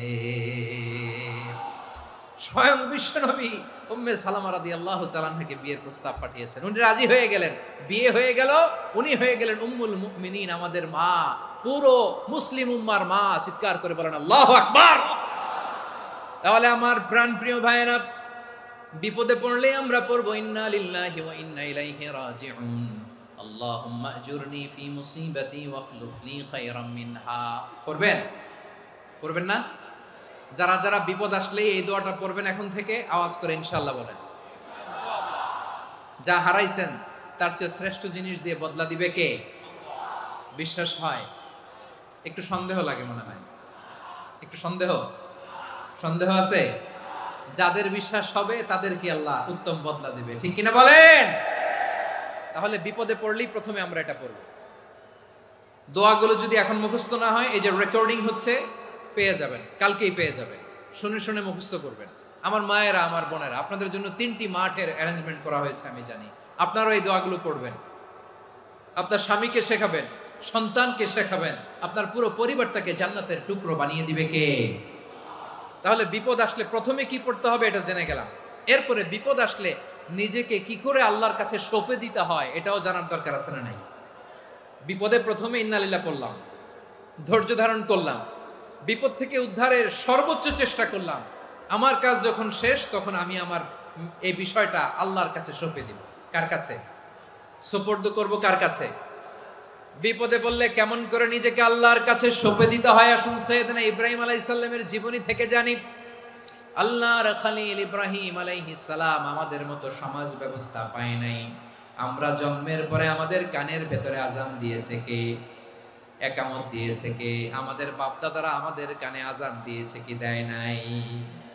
আমাদের জন্মের পরেই তো আজান, একামত, বাড়ির পাশে মসজিদ, প্রতিদিন আজান, জুমার খুতবা, প্রতি মাসে মাসে তাফসিরুল কোরআন মাহফিল, মসজিদ, মিনারা, অভাব নাই। ঠিক কিনা বলেন? আপনি যেই সুন্দর ইসলামিক এনভায়রনমেন্ট পেয়েছেন, আমাদের ইব্রাহিম খলিল উনিও কি এরকম পেয়েছিলেন? হ্যাঁ, উনি জন্মের পর পরে ওনার কানে আজান দিয়েছে কেউ? আমার প্রিয় ভাইরা, আগা গোড়া একটা শিরকি পরিবেশ উনি জন্মগ্রহণ করেছেন। উনি ছাড়া ওই তল্লাটে একজনও আল্লাহর উপর বিশ্বাসী নাই। কল্পনা করতে পারেন? গোটা তল্লাটে, গোটা দেশে বিশ্বাসী মুমিন, আল্লাহর উপর বিশ্বাস স্থাপনকারী কয়জন? সবাই বলেন কয়জন? বাকি সব মুশরিক। বাকি সব মুশরিক নিজের সাথে নিজে শক্ত বোঝাপড়া করে, অ্যানালজি করে, সেলফ কনভারসেশন করে উনি মহা সত্যের সন্ধান পেয়েছে। উনি আকাশের তারা দেখে ভাবে মনে হয় এটাই আমার খোদা, পরে দেখে তারা নাই, মনে মনে বলে না তাইলে এটা না। আবার চাঁদ দেখে বলে চাঁদটা বড় মায়া লাগে, মনে হয় এটাই আমার রব, পরে দেখে চাঁদও নাই, কয় না এটা না। এরপরে দ্বীপ প্রহরের জলজলে সূর্যটা খাঁ খাঁ করে গোটা পৃথিবীটারে রৌদ্র দিয়ে তাতিয়ে রাখে। তিনি ভাবলেন মনে হয় এটাই আমার রব, কারণ এটাই তো সবচেয়ে বড়। কিন্তু বিকেল বেলা ওই সূর্যটাও যখন চলে যায়, সাইয়েদনা ইব্রাহিম বলে না এটাও তো নাই, আমার খোদা যদি আমারে ছেড়ে চলে যায়, বিপদে পড়লে আমারে উদ্ধার করবে কে? এভাবে নিজের সাথে অ্যানালজি, সেলফ কনভারসেশন করতে করতে করতে তিনি মহা সত্যের সন্ধান পেয়েছেন। সুবহানাল্লাহ পড়েন। সব শেষে তিনি ডিসিশন নিয়ে ঘোষণা দিলেন, ইন্নী ওয়াজ্জাহাতু ওয়াজহিয়া লিল্লাযী ফাতারাস সামাওয়াতি ওয়াল আরদা হানিফান ওয়া মা আনা মিনাল মুশরিকিন। নিশ্চয় আমি এমন সত্তার দিকে মনোনিবেশ করলাম, মুখাপেক্ষী হলাম, যিনি আকাশ বানিয়েছেন, জমিন বানিয়েছেন, আমি মুশরিক নই। সুবহানাল্লাহ। পারতেন? আপনি পারতেন? কেউ নাই, লক্ষ লক্ষ মুশরিক, আপনি একা। ওনার মতো এরকম বিচক্ষণতা দিয়ে আল্লাহরে খুঁজে পাইতে পারতেন আপনি? কি নবী ছিল, আল্লাহকে খুঁজে পেয়েছে। যখন আল্লাহর ইবাদত শুরু করলো, এই কথা ছড়ায় পড়লো চারদিকে। নমরুদ সাইয়েদনা ইব্রাহিমকে ডেকে পাঠালেন। নমরুদ বলে, ইব্রাহিম তুমি নাকি মূর্তির পূজা না করে কোন নতুন রবের ইবাদত করো, কে তোমার রব? সাইয়েদনা ইব্রাহিম বললেন, রব্বি আল্লাযী ইউহয়ী ওয়া ইউমীত, আমি এমন রবের ইবাদত করি যিনি জীবন দেন, যিনি মৃত্যু দেন। নমরুদ বলে, তাই নাকি? তোমার রব জীবন দেয়, মৃত্যু দেয়? আর এটা তো আমি দেই, আমিও তো জীবন দেই, আমিও তো মৃত্যু দেই। সাইয়েদনা ইব্রাহিম বললেন, কেমন করে তুমি জীবন দাও, মৃত্যু দাও, একটু দেখাও তো। নমরুদ জেলখানা থেকে দুজন কয়েদিকে ডেকে আনলো। কয়েদি এনে অর্ডার করলো, একটাকে এখনই শিরোচ্ছেদ, হেড অফ, ডেথ পেনাল্টি, মৃত্যুদণ্ড দেয়া হলো। ফিনকি দিয়ে রক্ত বেরোলো। নমরুদ বলে, দেখো দুজনকে ধরে আনলাম, একজন কয়েদিকে দিলাম ডেথ পেনাল্টি, মৃত্যুদণ্ড, ওরে মৃত্যু দিলাম। আরেকজন যে দাঁড়িয়ে আছে, চাইলে ওরেও আমি মৃত্যুদণ্ড দিতে পারি, কিন্তু না, ওরে আমি দিব না, ওরে আমি বাঁচাইয়া দিলাম, ছেড়ে দিলাম, মানে জীবন দিলাম। দেখো ইব্রাহিম, তোমার চোখের সামনে একজনরে মৃত্যু দিলাম, আর একজনরে জীবন দিলাম। আপাত দৃষ্টিতে তাই তো, একজনরে তো জীবন দিল, আরেকজনরে মৃত্যু দিল। সাইয়েদনা ইব্রাহিম এবার বিপাকে পড়ে গেলেন। কিন্তু এক একজন নবীকে আল্লাহ এমন উইজডম, বিচক্ষণতা দিয়ে এই জমিনে পাঠিয়েছেন। মুহূর্তের মধ্যে আল্লাহর খলিল ইব্রাহিম বললেন, فإن الله يأتي بالشمس من المشرق فأت بها من المغرب فبهت الذي كفر। আল্লাহর খলিল ইব্রাহিম বললেন, নমরুদ বুঝলাম তুমি জীবন দাও, মৃত্যু দাও, দেখলাম, কিন্তু আমার রব, আমার আল্লাহ প্রতিদিন সকালবেলা উষা লগ্নে ওই পূর্ব দিগন্ত থেকে সূর্যটাকে উদিত করেন, সাঁঝের বেলা, বিকেল বেলা, কুথুরি লগ্নে, সন্ধ্যা বেলা ওই দ্বিপ্রহরের জল জলে সূর্যটাকে পশ্চিম দিগন্তে ডুবিয়ে দেন। মানে সকালবেলা পূর্ব দিক থেকে উদিত করা সূর্যটাকে পশ্চিম দিকে বিকেলে তিনি ডুবিয়ে দেন। তুমি যদি পারো ওই সূর্যটাকে পশ্চিম দিক থেকে উদিত করে পূর্ব দিকে ডুবিয়ে দাও। সুবহানাল্লাহ পড়বেন না? দেখেন, ইনস্ট্যান্ট ইন্টেলেক্ট, মুহূর্তে বিচক্ষণতা, উইজডম কাকে বলে? নমরুদ পারবে? নমরুদের বাপ পারবে? ওর দাদা, ওর 14 গোষ্ঠী, গোটা বিশ্বের সব ক্ষমতাধর রাষ্ট্রনায়করা একসাথে হলে পারবে? ফাবুহিতাল্লাযী কাফার পারে নাই, ব্যর্থ হয়েছে। এবার তেলে বেগুনে জ্বলে উঠেছে, রেগে মেগে আগুন বলে ফালকুহু ফিল জাহিম। ওর সাথে তর্ক নাই, না পেরে এবার এটারে আগুনে ফেলা। বিশাল বিশাল গাছ কেটে লাকড়ি এনে আগুনের কুণ্ডলি বানানো হলো, দাও দাও দাও দাও করে আগুন জ্বলে। আল্লাহর খলিল ইব্রাহিমকে আগুনে নিক্ষেপ করা হবে। আল্লাহর খলিল সাইয়েদনা ইব্রাহিমের হাতের মধ্যে রশি দিয়ে টাইট করে বাঁধা হলো, পায়ের মধ্যেও টাইট করে রশি দিয়ে বাঁধা হলো। আল্লাহর খলিল ইব্রাহিমকে আগুনের কুণ্ডলির মধ্যে ফেলা হবে। অমিয়া, আপনি যে বিপদের কারণে ভয় পান, হতাশ হন, এটা কোনো বিপদ ওনার বিপদের সামনে? পটুয়াখালী আওয়াজ করে বলুন, সাইয়েদনা খলিল ইব্রাহিমের বিপদের সামনে আমাদের বিপদগুলো কোনো বিপদ? এটা কোনো বিপদই না, এটা কোনো বিপদই না। হাত পা বেঁধে টাইট করে নিক্ষেপ করা হবে, সিম্পলি ফেলা যাবে না, কারণ দাও দাও করে দ্য ব্লেজিং ফায়ার, এমন আগুনের কুণ্ডলি কাছে যাওয়া যায় না, আগুনের উত্তাপে নিক্ষেপ করা হবে। হাতে রশি বেঁধে পায়ে রশি বেঁধে আল্লাহর খলিল ইব্রাহিম আলাইহিস সালামকে আগুনের মধ্যে নিক্ষেপ করা হবে। আহা, এটার বলে অগ্নি পরীক্ষা। উনি অগ্নি পরীক্ষার সম্মুখীন হয়েছিলেন। এজন্য কঠিন পরীক্ষাকে আমরা অগ্নি পরীক্ষার সাথে তুলনা করি, ঠিক কি না? সাইয়েদনা জিবরাইল এসে বললেন, ও আল্লাহর খলিল, ওরা তো আপনার হাতও বেঁধে ফেললো, পাও বেঁধে ফেললো, নড়াচড়ার সুযোগ নাই, বলেন আমি জিবরিল ফেরেশতা আপনার জন্য কি করতে পারি?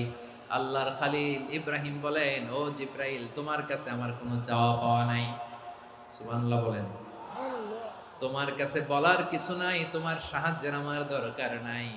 সাইয়েদনা ইব্রাহিম আলাইহিস সালামকে হাতে পায়ে রশি বেঁধে হাত পা বাঁধা অবস্থায় জ্বলন্ত অগ্নিকুণ্ডে যখন নমরুদের দলবল নিক্ষেপ করবে, আল্লাহর খলিল কিভাবে নিজেকে আল্লাহর কাছে সঁপে দিয়েছেন, পটুয়াখালীর ভাইরা খেয়াল করে শুনুন।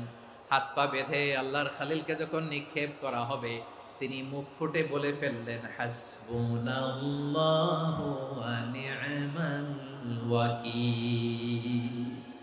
হাসবুনাল্লাহু ওয়া নি'মাল ওয়াকিল, আমার জন্য আল্লাহই যথেষ্ট, আমার জন্য আল্লাহই যথেষ্ট। তিনি আমার সবচেয়ে বড় গার্ডিয়ান, তিনি আমার সবচেয়ে বড় অভিভাবক। জিব্রাইলের সাহায্যে অফারকে ফিরিয়ে দিলেন। দুনিয়ার বুকে কারো কাছে কিছু বলেন নাই, মুখ ফুটে বলেছেন হাসবুনাল্লাহ। ও আমার পটুয়াখালীর প্রাণের ভাইয়েরা, খেয়াল রাখবেন, কোন বান্দা তার হাতে থাকা সব চেষ্টাটুকুন করার পরে মুখ ফসকে মুখ দিয়ে যখন বলে ফেলে হাসবুনাল্লাহ, বান্দা যখন হাসবুনাল্লাহ বলে ফেলে, ওই ব্যাপারটা ডিল করার দায়িত্ব স্বয়ং আল্লাহ আরশের উপর থেকে নিয়ে নেয়।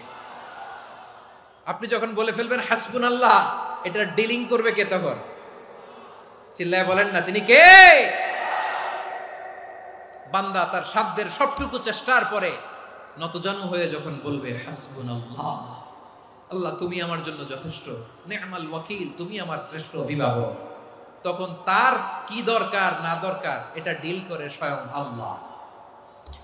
নিক্ষেপ করা হলো সাইয়েদনা ইব্রাহিমকে অগ্নিকুণ্ডলিতে। হাজার হাজার মানুষের দৃশ্য দেখার জন্য জড়ো হয়েছে এরকম বিশাল ময়দানে। কিন্তু কি অবাক করা ঘটনা, সবাই ভয় পাচ্ছিল, না জানে কি হয়ে যায়। আল্লাহর খলিলকে যখন আগুনের কুণ্ডলিতে নিক্ষেপ করা হয়, আল্লাহর খলিল ইব্রাহিম আগুনের কুণ্ডলীর মধ্যে বসে বসে মানুষগুলোর দিকে তাকিয়ে হাসতে শুরু করে দেয়। কারণ আকাশ থেকে রব্বুল আলামিন স্পেশাল ভার্ডিক্ট নাজিল করেছেন, স্পেশাল হুকুম জারি করেছেন, কুল্লা ইয়া নারু কুনি বারদান ওয়া সালামান আলা ইব্রাহিম। ও আগুন, খবরদার, সৃষ্টির শুরু থেকে তোকে একটা ধর্ম আমি বাতলে দিয়েছিলাম। তোর ধর্ম, আগুনের ধর্ম হলো যা পাবে জ্বালিয়ে সারখার করবে। আল্লাহ বলল, আগুন তোর ধর্ম দিয়েছিলাম, তুই সব জ্বালিয়ে পুড়িয়ে ছারখার করে দিবি, কিন্তু ক্ষণিকের জন্য আমি তোর জ্বালিয়ে দেওয়ার ক্ষমতাটাকে কেড়ে নিলাম, জ্বালিয়ে ভস্ম করে দেওয়ার ক্ষমতা আমি কেড়ে নিলাম। কুনি বারদান, ঠান্ডা হয়ে যা, কিন্তু এত বেশি ঠান্ডা হবি না আবার আমার ইব্রাহিমের জন্য সর্দি লেগে না যায়। সুবহানাল্লাহ, এত আসতে বললে হবে? কুনি বারদান, বারদ মানে বরফ, ঠান্ডা, ঠান্ডা হ, কিন্তু এত ঠান্ডা হবি না যাতে আমার ইব্রাহিমের কষ্ট হয়। আগুন বলে, আল্লাহ একবার বললাম ঠান্ডা হ, আবার বলো এত ঠান্ডা হবি না যাতে খলিলের সর্দি না লাগে। কেমন ঠান্ডা হব, কেমন এনভায়রনমেন্ট তৈরি করে দেব বলো? আল্লাহ বললেন, সালামান আলা ইব্রাহিম, আমার খলিল, আমার কলিজা, আমার ইব্রাহিমের জন্য তুই জান্নাতের গুল বাগিচা হয়ে যা। ও ভাই, নবী মুসার মতো ঈমান হলে রাস্তা হবে সাগর জলে, নবী ইউসুফের মতো ঈমান হলে একে একে দরজা খোলে, নবী ইব্রাহিমের মতো ঈমান যদি আজও থাকে বিদ্যমান, অগ্নিকুণ্ডে দেখতে পাবে খুবসুরত এক ফুল ভাগা। কুলনা ইয়া নারু কুনি বারদান ওয়া সালামান আলা ইব্রাহিম। বান্দা যখন মুখ দিয়ে বলে হাসবুনাল্লাহ, আমার আল্লাহ আমার জন্য যথেষ্ট, এই বলে যখন নিজেকে সঁপে দেয়, তার কি লাগবে ওই দায়িত্ব স্বয়ং নিয়ে নেয় কে? সবাই বলেন, স্বয়ং নিয়ে নেয় কে? তাহলে আমার প্রিয় ভাইরা, বিপদের শুরুতেই আমরা বলবো ইন্না লিল্লাহ। শুরুতে কি বলবো? এরপরে যেই বাক্যটা পড়ে নিজের পরিস্থিতিকে আল্লাহর দরবারে সঁপে দিব, সেটা হচ্ছে হাসবুনাল্লাহ। সেটা কি? বিষ্ণু বলেন, লা ইয়াজালু লিসানুকা রাতাবান মিন যিকরিল্লাহ, সব সময় আল্লাহর স্মরণ দিয়ে, জিকির দিয়ে জিহ্বাটারে সিক্ত রাখো। আর শয়তানু জাসিমুন আলা কলবি ইবনে আদম, শয়তান বনি আদমের কলবে খামচি মেরে বসে থাকে। ফাইদা যাকারাল্লাহ খানাসা, মানুষ যখন আল্লাহর স্মরণ করে জিকির করে, শয়তান দৌড়ে পালায়। ওয়াইদা গাফালা ওয়াসওয়াসা, যখনই বনি আদম গাফেল হয়, তখনই শয়তান তার হৃদয়ে ওয়াসওয়াসা দেয়। এজন্য বিপদে পড়লে ইন্না লিল্লাহ, নিজের সব টুকুন করার পরে, নিজের রোল প্লে করার পরে নিজেকে আমরা কি বলে সঁপে দিব? সবাই বলেন, সবাই বলতে হবে, আরো জোরে বলে, মনে থাকবে? বিপদে পড়লে প্রথমে ইন্না লিল্লাহ, এরপরে নিজেকে যখন সঁপে দিব তখন হাসবুনাল্লাহ। এরপরে কঠিন বিপদে যখন বিশ্বনবী পড়তেন তখন কি করতেন? এমন বিপদ মাঝে মাঝে হয় না, দেয়ালে পিঠ থেকে যায়, চোখে মুখে অন্ধকার, কি করব দিশা খুঁজে পাই না, এরকম হয় কখনো? হ্যাঁ, আপনাদের হয়? হয় না? তো জান্নাতে আছেন আপনারা। হয় হয় এরকম হয়েছে না যে দেয়ালে পিঠ থেকে গেছে, চোখে মুখে অন্ধকার, কই যাব, কি করব, বাঁচানোর কেউ না, এরকম হয়েছে কখনো আপনাদের? যদি হয় তাইলে এটার সলিউশন বলবো, না হইলে তো এগুলো বলে লাভ নাই। হয় হয় হয় বিশ্বনবী এরকম কঠিন বিপদে পড়েছেন জীবনের কিছু কিছু মুহূর্তে। ওই মুহূর্তে বিশ্বনবী স্পেশাল দুইটা দোয়া পড়তেন, এই দোয়াগুলো আপনাদেরকে জানিয়ে দেয়। বিশ্বনবী বলেন, কঠিনতম বিপদে যখন পড়বা, দেয়ালে পিঠ থেকে যায়, চোখে মুখে অন্ধকার, বাঁচার কোনো উপায় নাই, তখন পড়বা লা ইলাহা ইল্লা আনতা সুবহানাকা ইন্নী কুনতু মিনাজ জালিমিন। আল্লাহ, তুমি ছাড়া কোনো ইলাহ নাই, তুমি পবিত্র, নিশ্চয় আমি জালিমদের অন্তর্ভুক্ত। সুবহানাল্লাহ বলেন। এই দোয়া সাইয়েদনা ইউনূস আলাইহিস সালাম পড়েছিলেন যখন মাছের পেটে ছিলেন। কিসের পেটে? এবং অনেক মুফাসসিরিন একরাম বলেছেন, অনেক আহলুল ইলমরা বলেছেন, এটা হচ্ছে ইসমে আজম। ইসমে আজম এমন দোয়া যেটা দিয়ে দোয়া করলে আল্লাহ দোয়া কবুল করে, কিন্তু এটা কোনটা, এটা নিয়ে ইখতিলাফ আছে। কোন কোন আহলুল ইলম বলেন এই লা ইলাহা ইল্লা আনতা সুবহানাকা ইন্নী কুনতু মিনাজ জালিমিন, এটা হচ্ছে ইসমে আজম। সাইয়েদনা ইউনূস আলাইহিস সালাম পড়েছেন, আপনারা পড়েননি? তুফান হইলে পড়েন না? আমাদের এলাকায় তো এটা খুব, এটার উপর ব্যাপক আমল আছে। পটুয়াখালীতে কি অবস্থা বলেন? পড়েন পড়েন পড়েন পড়েন। একটা গল্প শুনেছিলাম, পাক হানাদার বাহিনী যখন বাংলাদেশে অ্যাটাক করত, ৭১ সালের ঘটনা বলতেছে, আমরা তো দেখি নাই, শুনছি আর কি। ৭১ যদি দেখতাম এতদিনে রাজাকার হয়ে যেতাম। আল্লাহ আমাদেরকে বাঁচাই দিছে, আল্লাহর মেহেরবানি, ঠিক কিনা বলেন? মন মতো হইলে মুক্তিযোদ্ধা, মন মতো না হইলে রাজাকার। কত কিছু দেখলাম এই শাহবাগের বুকে। আল্লাহ, 71 সালে দেখি নাই, আমরা শুনেছি পাক হানাদার বাহিনী জিজ্ঞেস করত মুসলিম না অমুসলিম চেক করার জন্য, বলতো কালেমা বল, কালেমা বাতাও। তো যারা কালেমা বলতে পারতো পাকিস্তানি বাহিনী নাকি ওদেরকে ছেড়ে দিত, শুনেছি। তো একজনকে, এক বাঙালিরে পেয়ে তার মাথার মধ্যে বন্দুকর নল ধরে বলতেছে কালেমা বল সালে, কালেমা বাতা, কালেমা বল। তো ভয়ের চোটে এই দোয়া পড়া শুরু করছে। ও পড়তেছে লা ইলাহা ইল্লা আনতা সুবহানাকা ইন্নী কুনতু মিনাজ জালিমিন। পাকিস্তানি বলে সালে ইয়ে তো মুসিবত কা কালেমা है। বাঙালি কয় হাম তো ভি মুসিবত মে হ্যায়। পাকিস্তানি বলে বেটা কোন দোয়া বললি, এটা তো মুসিবতের কালেমা। কয় আমিও তো মুসিবতে আছি, আমার মাথার মধ্যে বন্দুক ধরে তুমি আমারে কালেমা জিজ্ঞেস করো, এখন কোনটা কালিমা আর কোনটা কি দোয়া, আমার হুশ আছে নাকি? প্রিয় ভাইরা, আসলে এটা দুআউল মুসিবা, বিপদে পড়লে এ দোয়া পড়তে হয়। লা ইলাহা ইল্লা আনতা সুবহানাকা ইন্নী কুনতু মিনাজ জালিমিন। এটা পড়বেন আপনারা। এই দোয়া পড়ে সাইয়েদনা ইউনূস আলাইহিস সালাম মাছের পেট থেকে রক্ষা পেয়েছিলেন। রক্ষা করেছিল কে? তুমি ইউনূস নবী রে যখন খাইলো মাছেতে গিলিয়া, ফেরেশতা পাঠাইয়া দিলে ইসমে আজম দিয়া।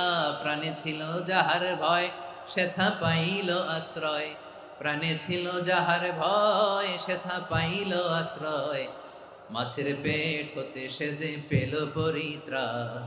আল্লাহু আল্লাহু তুমি জাল্লে জালালুহু, শেষ করা তো যায় না গে তোমার গুণগান। আল্লাহু আল্লাহু সুবহানাল্লাহ পড়ে।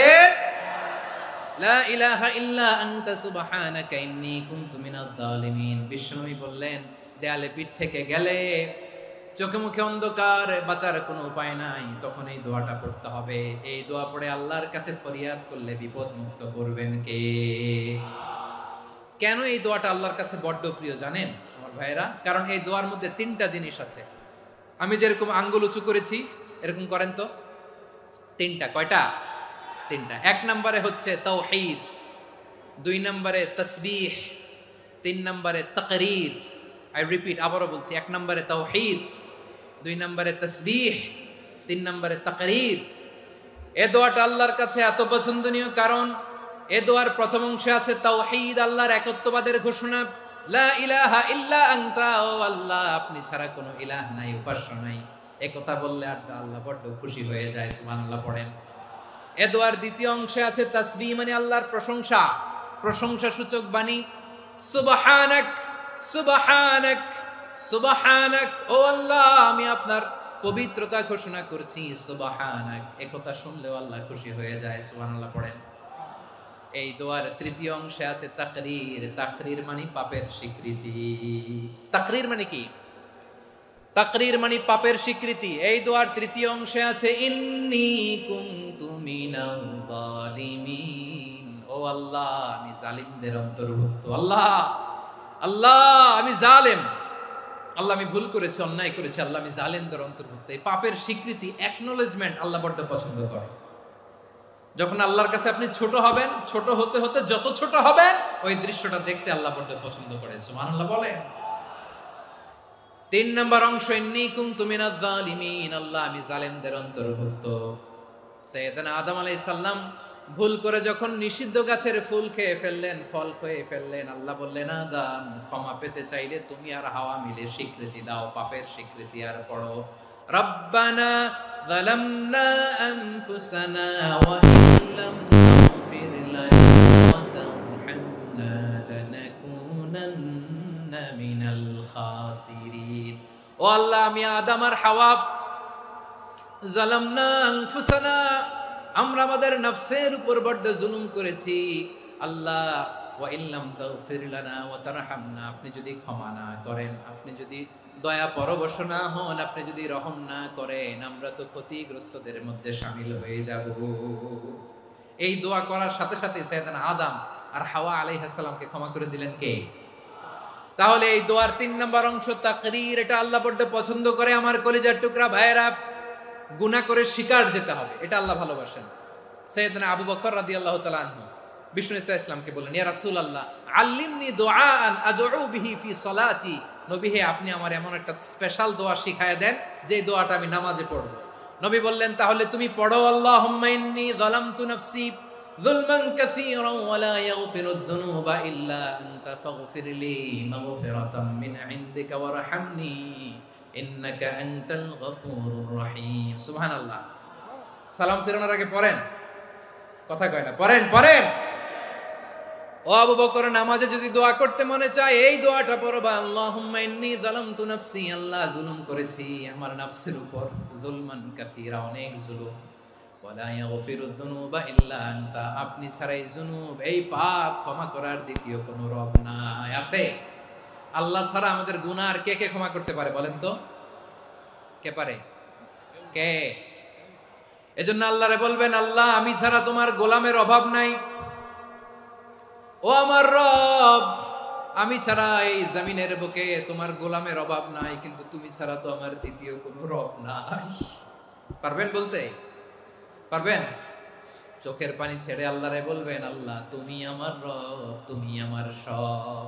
কি বলবেন? আল্লাহ আমারে রব।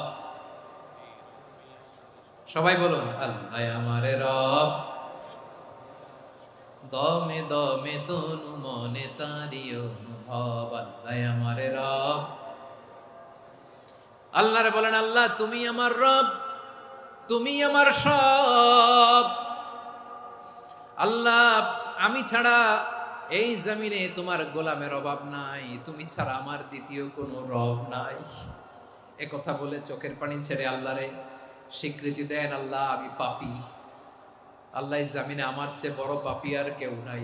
অজু করে সিজদায় লুটিয়ে পড়ে চোখের পানি ছেড়ে আল্লাহরে পাপের স্বীকৃতি দেন, আল্লাহ এমন কোন জুলুম নাই, গুনাহ নাই আমি করি নাই, সগীরা কবিরা, জেনে না জেনে, ইচ্ছায় অনিচ্ছায়, শিরকি বেদাতি সব গুনাহ করেছি। আল্লাহ আকাশের নিচে জমিনের উপরে আমার চেয়ে বড় গুনাহগার আর কেউ নাই। চোখের পানি ছেড়ে আল্লাহরে বলেন, আল্লাহ আমি ছাড়া তোমার গোলামের অভাব নাই, তুমি ছাড়া আমার দ্বিতীয় কোনো রব নাই, তুমি ছাড়া তো কেউ আমার গুনাহ ক্ষমা করার নাই, তুমি আমার রব, তুমি আমার সব। বলতে পারবেন? এই তাকরীর আমার পটুয়াখালীর ভাইরা, এই স্বীকৃতিটা দেখতে আল্লাহ বড্ড ভালোবাসেন, কারণ আমরা সবাই গুনাহগার। আমরা সবাই কি? বিশ্বনবী বলেন, কুল্লুকুম খাত্তাউন, আ বনি আদম তোমরা সবাই পাপী। সবাই কি? সবাই পাপী। আমরা সবাই পাপী, আপন পাপের বাটখারা দিয়ে অন্যের পাপ মাপি। আমরা যে পাপী এটা ভাবতে মনে চায় না কারো, খালি অন্যের পাপ দেখি আমরা, এটা ভুল। ওর এই পাপ, ও পাপী, ও জালেম, ও জাহান্নামী, এরকম একটা টেন্ডেন্সি। আমার যে কি হালাত এটার খেয়াল নাই। খেয়াল করতে হবে যে আমি সবচেয়ে বড় পাপী, ঠিক কিনা বলেন? পাপ করি নাই এমন কেউ আছি? হ্যাঁ আছি, আছি। কেউ না জানলেও জানে কে আমার পাপের ঘটনা? পৃথিবী না জানুক আমি তো জানি, আমি কি পাপ করেছি হায়। ও আমার কলিজার টুকরা ভাইয়েরা, মাথাটাকে নিচু করে জীবনের সব গুনার ফিরিস্তিগুলো একটা একটা করে স্বীকার করে আল্লাহরে বলেন, আল্লাহ আমি পাপী, আল্লাহ আমার চেয়ে বড় পাপী এই দুনিয়াতে কেউ নাই, আকাশের নিচে জমিনের উপরে আমার চেয়ে বড় পাপী কেউ নাই। একটা একটা করে আল্লাহ স্বীকার করি আমি পাপী, সব পাপের স্বীকৃতি দিলাম। পৃথিবী না জানুক আমি তো জানি, আমি কি পাপ করেছি হায়। আমার পাপের করলে বিচার, বাঁচার আমার নাই উপায়। দয়াময় তুমি মাফ করো আমায়, মাফ করো আমায়। আল্লাহ তাআলা যদি দয়া করে আমাদেরকে মাফ না করে, আমাদের বাঁচার কোনো উপায় নাই। আপনি কি ভেবেছেন আপনার নামাজ দিয়ে আপনি জান্নাতে যাবেন? আপনি তাহাজ্জুদ গুজার, সেজদা দিতে দিতে কপালে দাগ ফেলেছেন, এটা আপনারা জান্নাতে নেবে না। আপনি এলাকার সবচেয়ে বড় হাতেম তাই দানশীল, এই দানের ভরসায় বসে আছেন, কশিন কালো না। আমাদের নামাজ, আমাদের রোজা, আমাদের ইবাদত, এগুলোকে মিজানের পাল্লায় উঠালে কোনো ওজনই হবে না। তবে আমাদের একটা কৌশল জানা আছে, আমরা আল্লাহর রহমতের ভিখারি। আমরা সেদিন আগেই গুনার স্বীকৃতি দিয়ে দেব। আমরা বলবো, আল্লাহ তুমি প্রশ্ন করার আগে তোমার একটা কথা বলি, আমারে কিছু জিজ্ঞেস করো না, আমি সব করেছি। এমন কোন পাপ নাই যে পাপ আমারে দিয়ে হয় নাই। তোমার রহমত দিয়ে তুমি জান্নাতে পাঠাবা, তোমার দয়ায় জান্নাতে যেতে চাই, আমল দিয়ে না। পারবেন বলতে? কিয়ামতের দিন আমরা বলবো, আল্লাহ আমার আমল দিয়ে জান্নাত চাই না, আমি তোমার দয়া দিয়ে জান্নাত চাই। তোমার দয়া ছাড়া আমার কোনো উপায় নাই। কারণ আল্লাহ যদি বিচার করে, বাঁচার কারো উপায় নাই। আল্লাহ যদি বলে ফেলেন তুই এটা করলি কেন, ওখানে গেলি কেন, কোরআনে 1000 বার নিষেধ করলাম তারপরেও এই পাপে জড়ালি কেন, এরকম প্রশ্ন ছুড়ে দিলে আমার উত্তর আছে? বাঁচার কোনো উপায় আছে? রোজ হাসরে হে আল্লাহ আমার করোনা বিচার, আল্লাহ করোনা বিচার।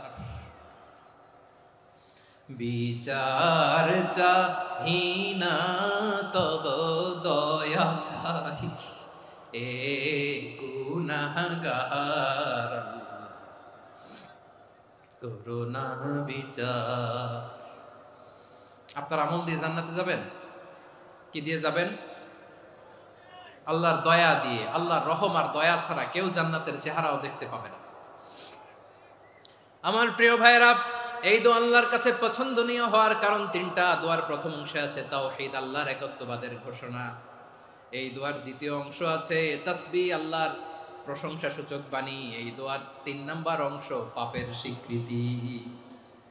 তাহলে আমরা সবাই গুনাহগার। আমরা আল্লাহর কাছে পাপের স্বীকৃতি দিয়ে বলবো, ও আল্লাহ ইন্নী কুনতু মিনাজ জালিমিন, আমরা জুলুম করেছি, পাপ করেছি, অন্যায় করেছি, আল্লাহ বুঝতে পারি নাই।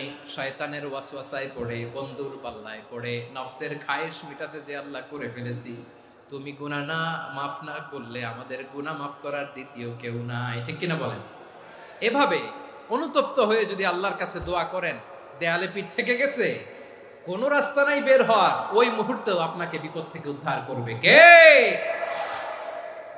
বিশ্বনবী চরম বিপদে পড়লে 2টা দোয়া পড়তেন। প্রথম হলো এটা, লা ইলাহা ইল্লা আনতা সুবহানাকা ইন্নী কুনতু মিনাল জালিমিন। এই দোয়াটা আমরা বেশি বেশি পড়ব প্রিয় ভাইরা। রাজি আছেন?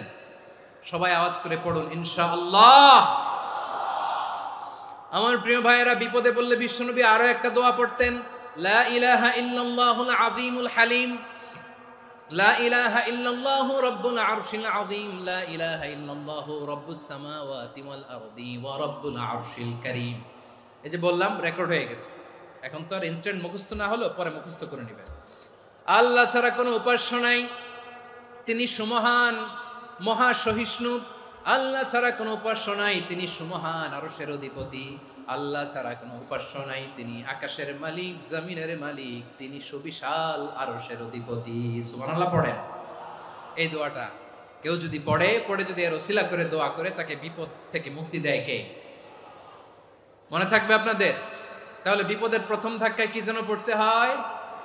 ইন্না লিল্লাহ। তারপরে কি বলে আল্লাহর কাছে নিজেকে সঁপে দিতে হয়? দেয়ালে পিঠ থেকে গেলে লা ইলাহা ইল্লা আনতা সুবহানাকা ইন্নী কুনতু মিনাজ জালিমিন। 2 নাম্বার হচ্ছে লা ইলাহা ইল্লাল্লাহুল আযীমুল হালিম, লা ইলাহা ইল্লাল্লাহু রাব্বুল আরশিল আযীম, লা ইলাহা ইল্লাল্লাহু রাব্বুস সামাওয়াতি ওয়াল আরদি ওয়া রাব্বুল আরশিল কারীম। মনে থাকবে? ইনশাআল্লাহ বলেন সবাই, আওয়াজ করে সবাই ইনশাআল্লাহ। অনেক সময় এমন হয়, হঠাৎ বিপদের সম্মুখীন হই আমরা, রেডি হয়ে বের হইছে অফিসে, হঠাৎ অ্যাক্সিডেন্টে পড়ে যাই, হঠাৎ পেটের ব্যথায় অজ্ঞান, এরকম হয় না? আপনাদের হয় না? বিষ্ণু ইসলাম বলেন, আকস্মিক দুর্ঘটনার বিপদ থেকে যদি কেউ বাঁচতে চায়, সকাল সন্ধ্যা যেন প্রত্যেকে এই দোয়াটা পড়ে, সকালে যদি 3 বার পড়ে সন্ধ্যা পর্যন্ত হঠাৎ হঠাৎ বিপদ থেকে সে রক্ষা পাবে।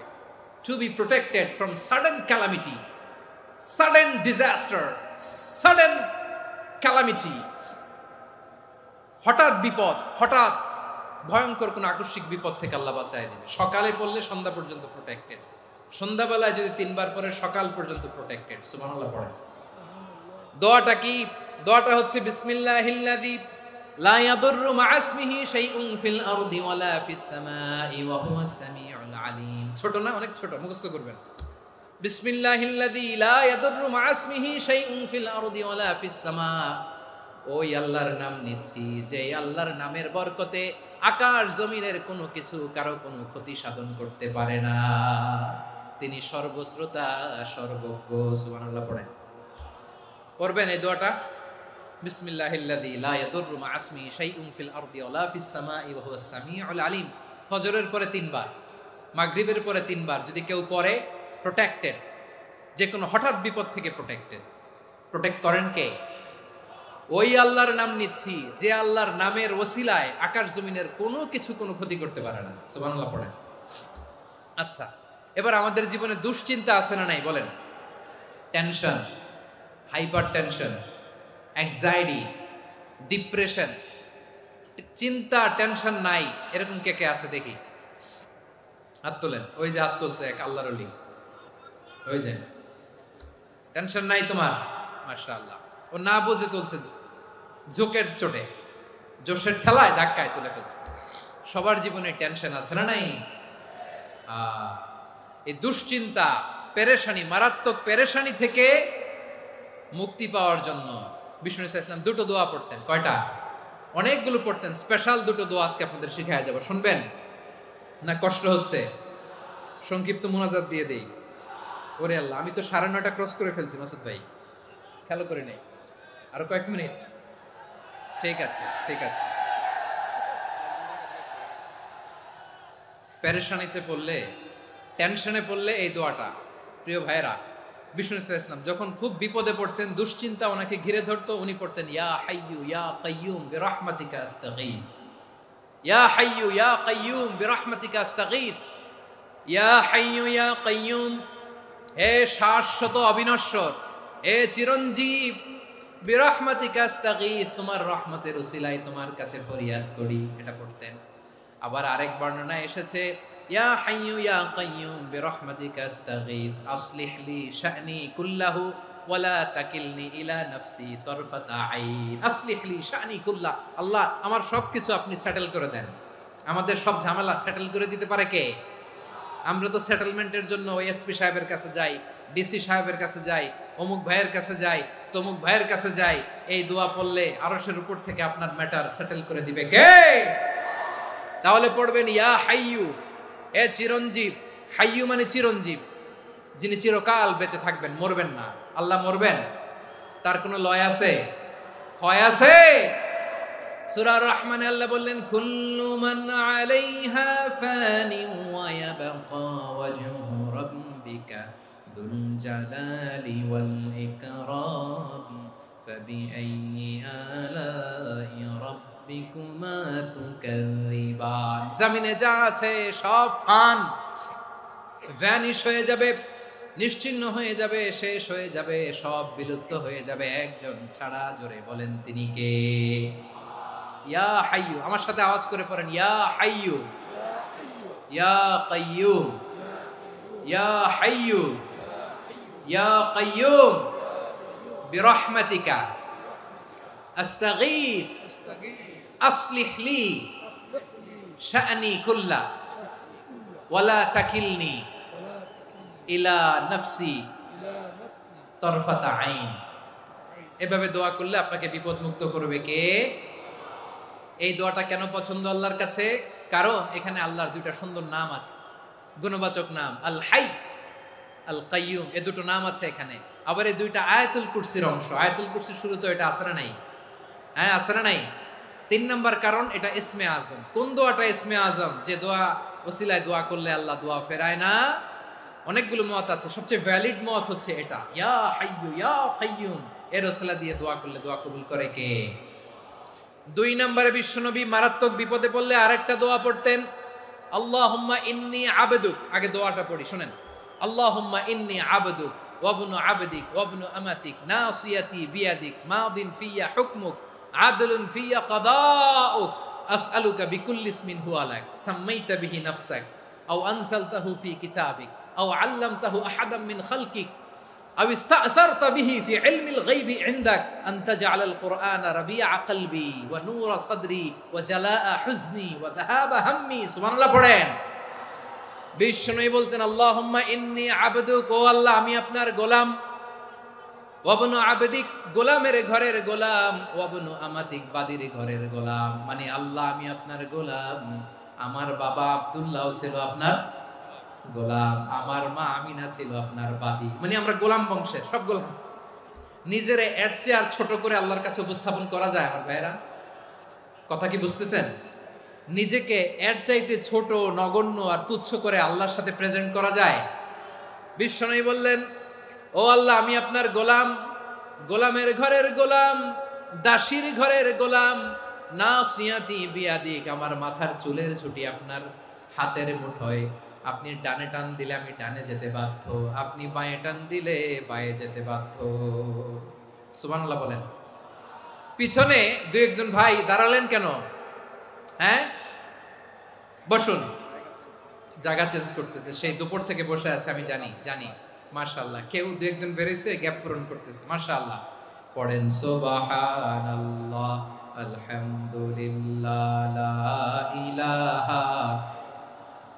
লা ইলাহা ইল্লাল্লাহু মুহাম্মাদুর রাসূলুল্লাহ সাল্লাল্লাহু আলাইহি ওয়াসাল্লাম।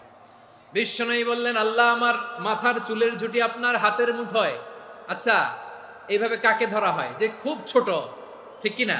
নিজেকে কত ছোট করলেন বিশ্বনবী। ও আল্লাহ আমার মাথার চুলের ঝুঁটি আপনার হাতের মুঠোয়, আপনি ডানে টানলে আমি ডানে যাব, বাঁয়ে টানলে বাঁয়ে যাব।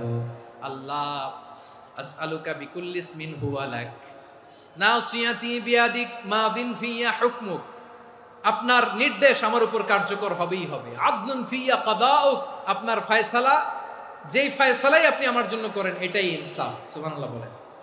আমরা আল্লাহর ফয়সালায় সন্তুষ্ট হতে চাই না। কত কমপ্লেইন, আল্লাহ তুমি এটা দিলা না, ওইটা পাইলাম না, ওইটা হইল না রে, এরকম অভিযোগ, কমপ্লেইন আমাদের আছে না নাই? আর বিশ্বনবী বলতেন আদলুন ফিয়া কাদাউক, আল্লাহ আমার জন্য তোমার যেটা ফয়সালা এটাই সবচেয়ে শ্রেষ্ঠ ইনসাফ, এর চেয়ে ইনসাফ আর হতে পারে? এভাবে কায়মান বাক্যে আল্লাহর কাছে বিশ্বনবী দোয়া করতেন।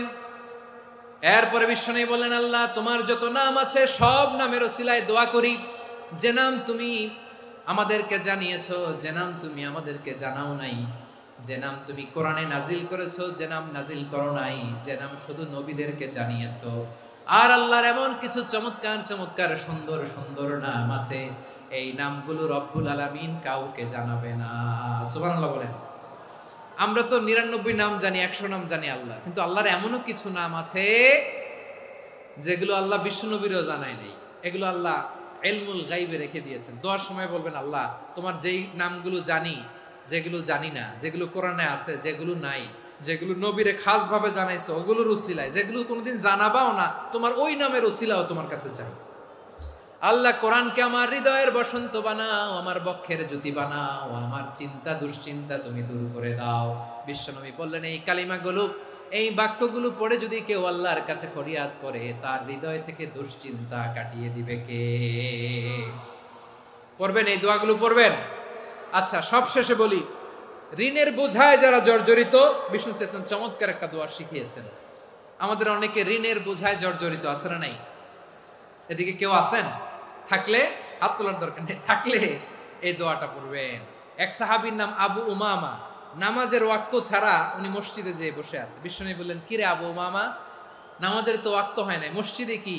সাহাবী বলে, হুমুমুন লাজিমাতনি ওয়া দুয়ুন, নবী গো ঋণের বোঝায় এমন টেনশনে আছি, ঘরে থাকতে পারলাম না, মসজিদে চলে আসছে। বিশ্বনবী বলেন, আমি কি তোমার এমন একটা দোয়া শিখাবো যেটা পড়লে আল্লাহ তাআলা তোমার ঋণের বোঝা হালকা করে দিবে?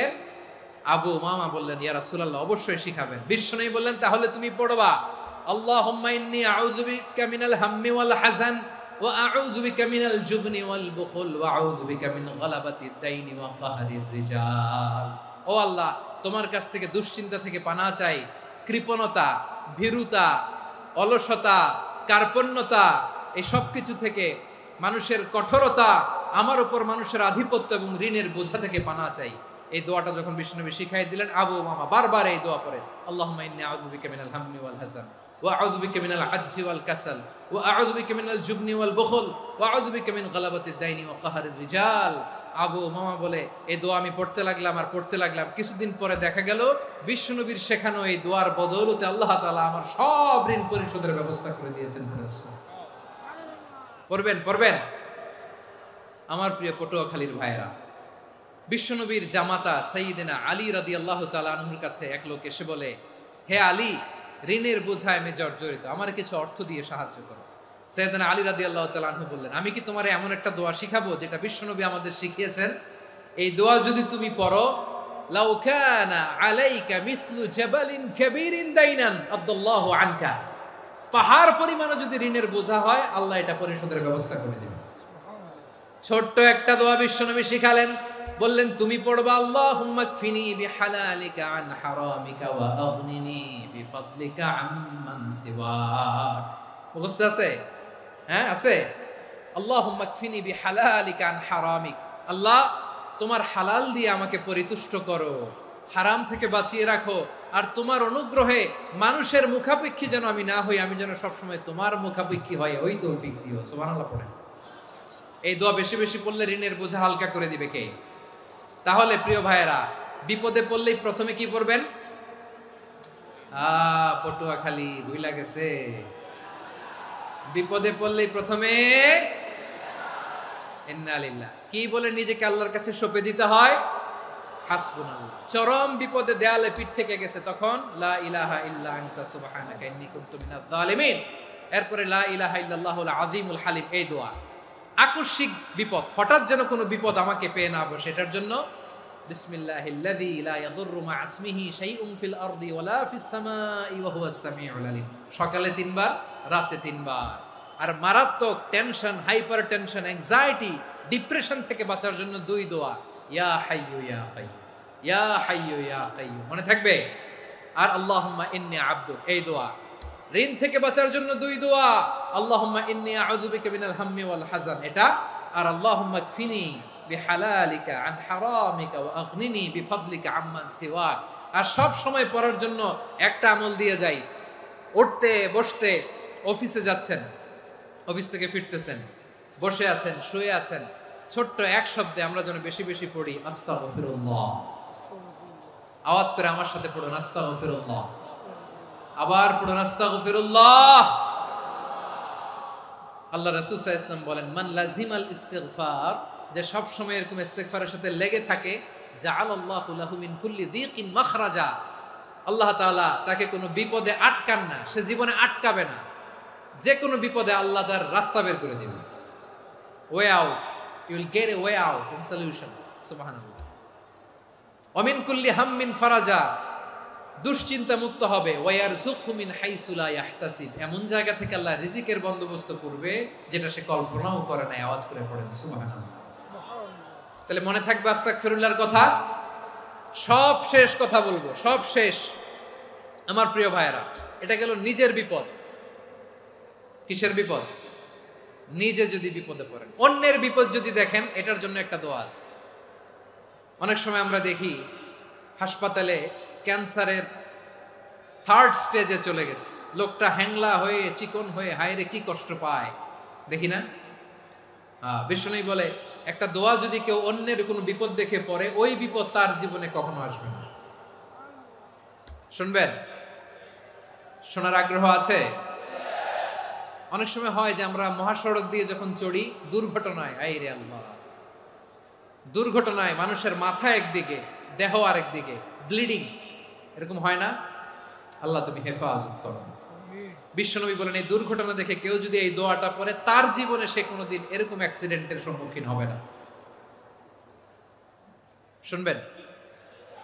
বিশ্বনবী বলেন, অন্যের বিপদ দেখে কেউ যদি পড়ে, আলহামদুলিল্লাহিল্লাযী আফানি মিম্মা বতালাকা বিহি ওয়া ফাদ্দালানি আলা কাসীরিন মিম্মান খালাকা তাফদীলা, মানে প্রশংসা সে আল্লাহর যে আল্লাহ তাআলা তোমাকে যেই জিনিস দিয়ে পরীক্ষা করেছে আমাকে ওইটা থেকে বাঁচিয়ে দিয়েছে। তোমাকে আল্লাহ যেই বিপদে ফেলেছে আমাকে ওই বিপদ থেকে তিনি মুক্ত রেখেছে, আর তার অনেক সৃষ্টির উপর আমাকে তিনি প্রাধান্য দিয়েছে। সুবহানাল্লাহ পড়েন। যে কোনো বিপদ, কারো ক্যান্সার দেখে যদি এই দোয়াটা আপনি বিশ্বাসের সাথে পড়েন, জীবনে কোনোদিন ক্যান্সার রোগে আক্রান্ত হবেন না। দুর্ঘটনা দেখে যদি পড়েন, ওই দুর্ঘটনা আপনাকে স্পর্শ করবে না। যে কোনো কারো বিপদ দেখে যদি কোনো বিশ্বাসী বান্দা এই দোয়া পড়ে, বিশ্বনবী বলেন লাম ইউসিবহু যালিকাল বালা, ওই বিপদ তাকে আর ধরবে না। উফিয়া মিনহু মিন যালিকাল বালা কাইনাম মা কান, সে যতদিন হায়াত পাবে কোনোদিন ওই বিপদ তাকে স্পর্শ করবে না।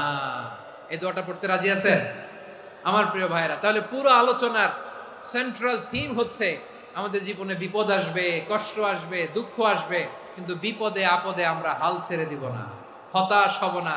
মুমিন হতাশ হয় না, নিরাশ হয় না, হাল ছেড়ে দেয় না। মুমিন ভরসা রাখে একজনের উপর। আওয়াজ করে বলুন, যিনি কে? বিপদে পড়লে আমাদেরকে উদ্ধার করে কে? আবার আমাদেরকে যদি কোনো নেয়ামত আল্লাহ দিতে চান, ওইটা কেড়ে নেওয়ার ক্ষমতা কারো আছে? তাহলে আমরা কানেক্টিভিটি বাড়াবো কার সাথে? আমাদের প্রার্থনার ফরিয়াদের হাত তুলবো কার কাছে? রাজি আছেন পটুয়াখালীর ভাইয়েরা? মনে থাকবে কথাগুলো? আল্লাহ তাআলা আমাদের সবাইকে কথাগুলো বোঝার ও আমল করার তৌফিক দান করুন।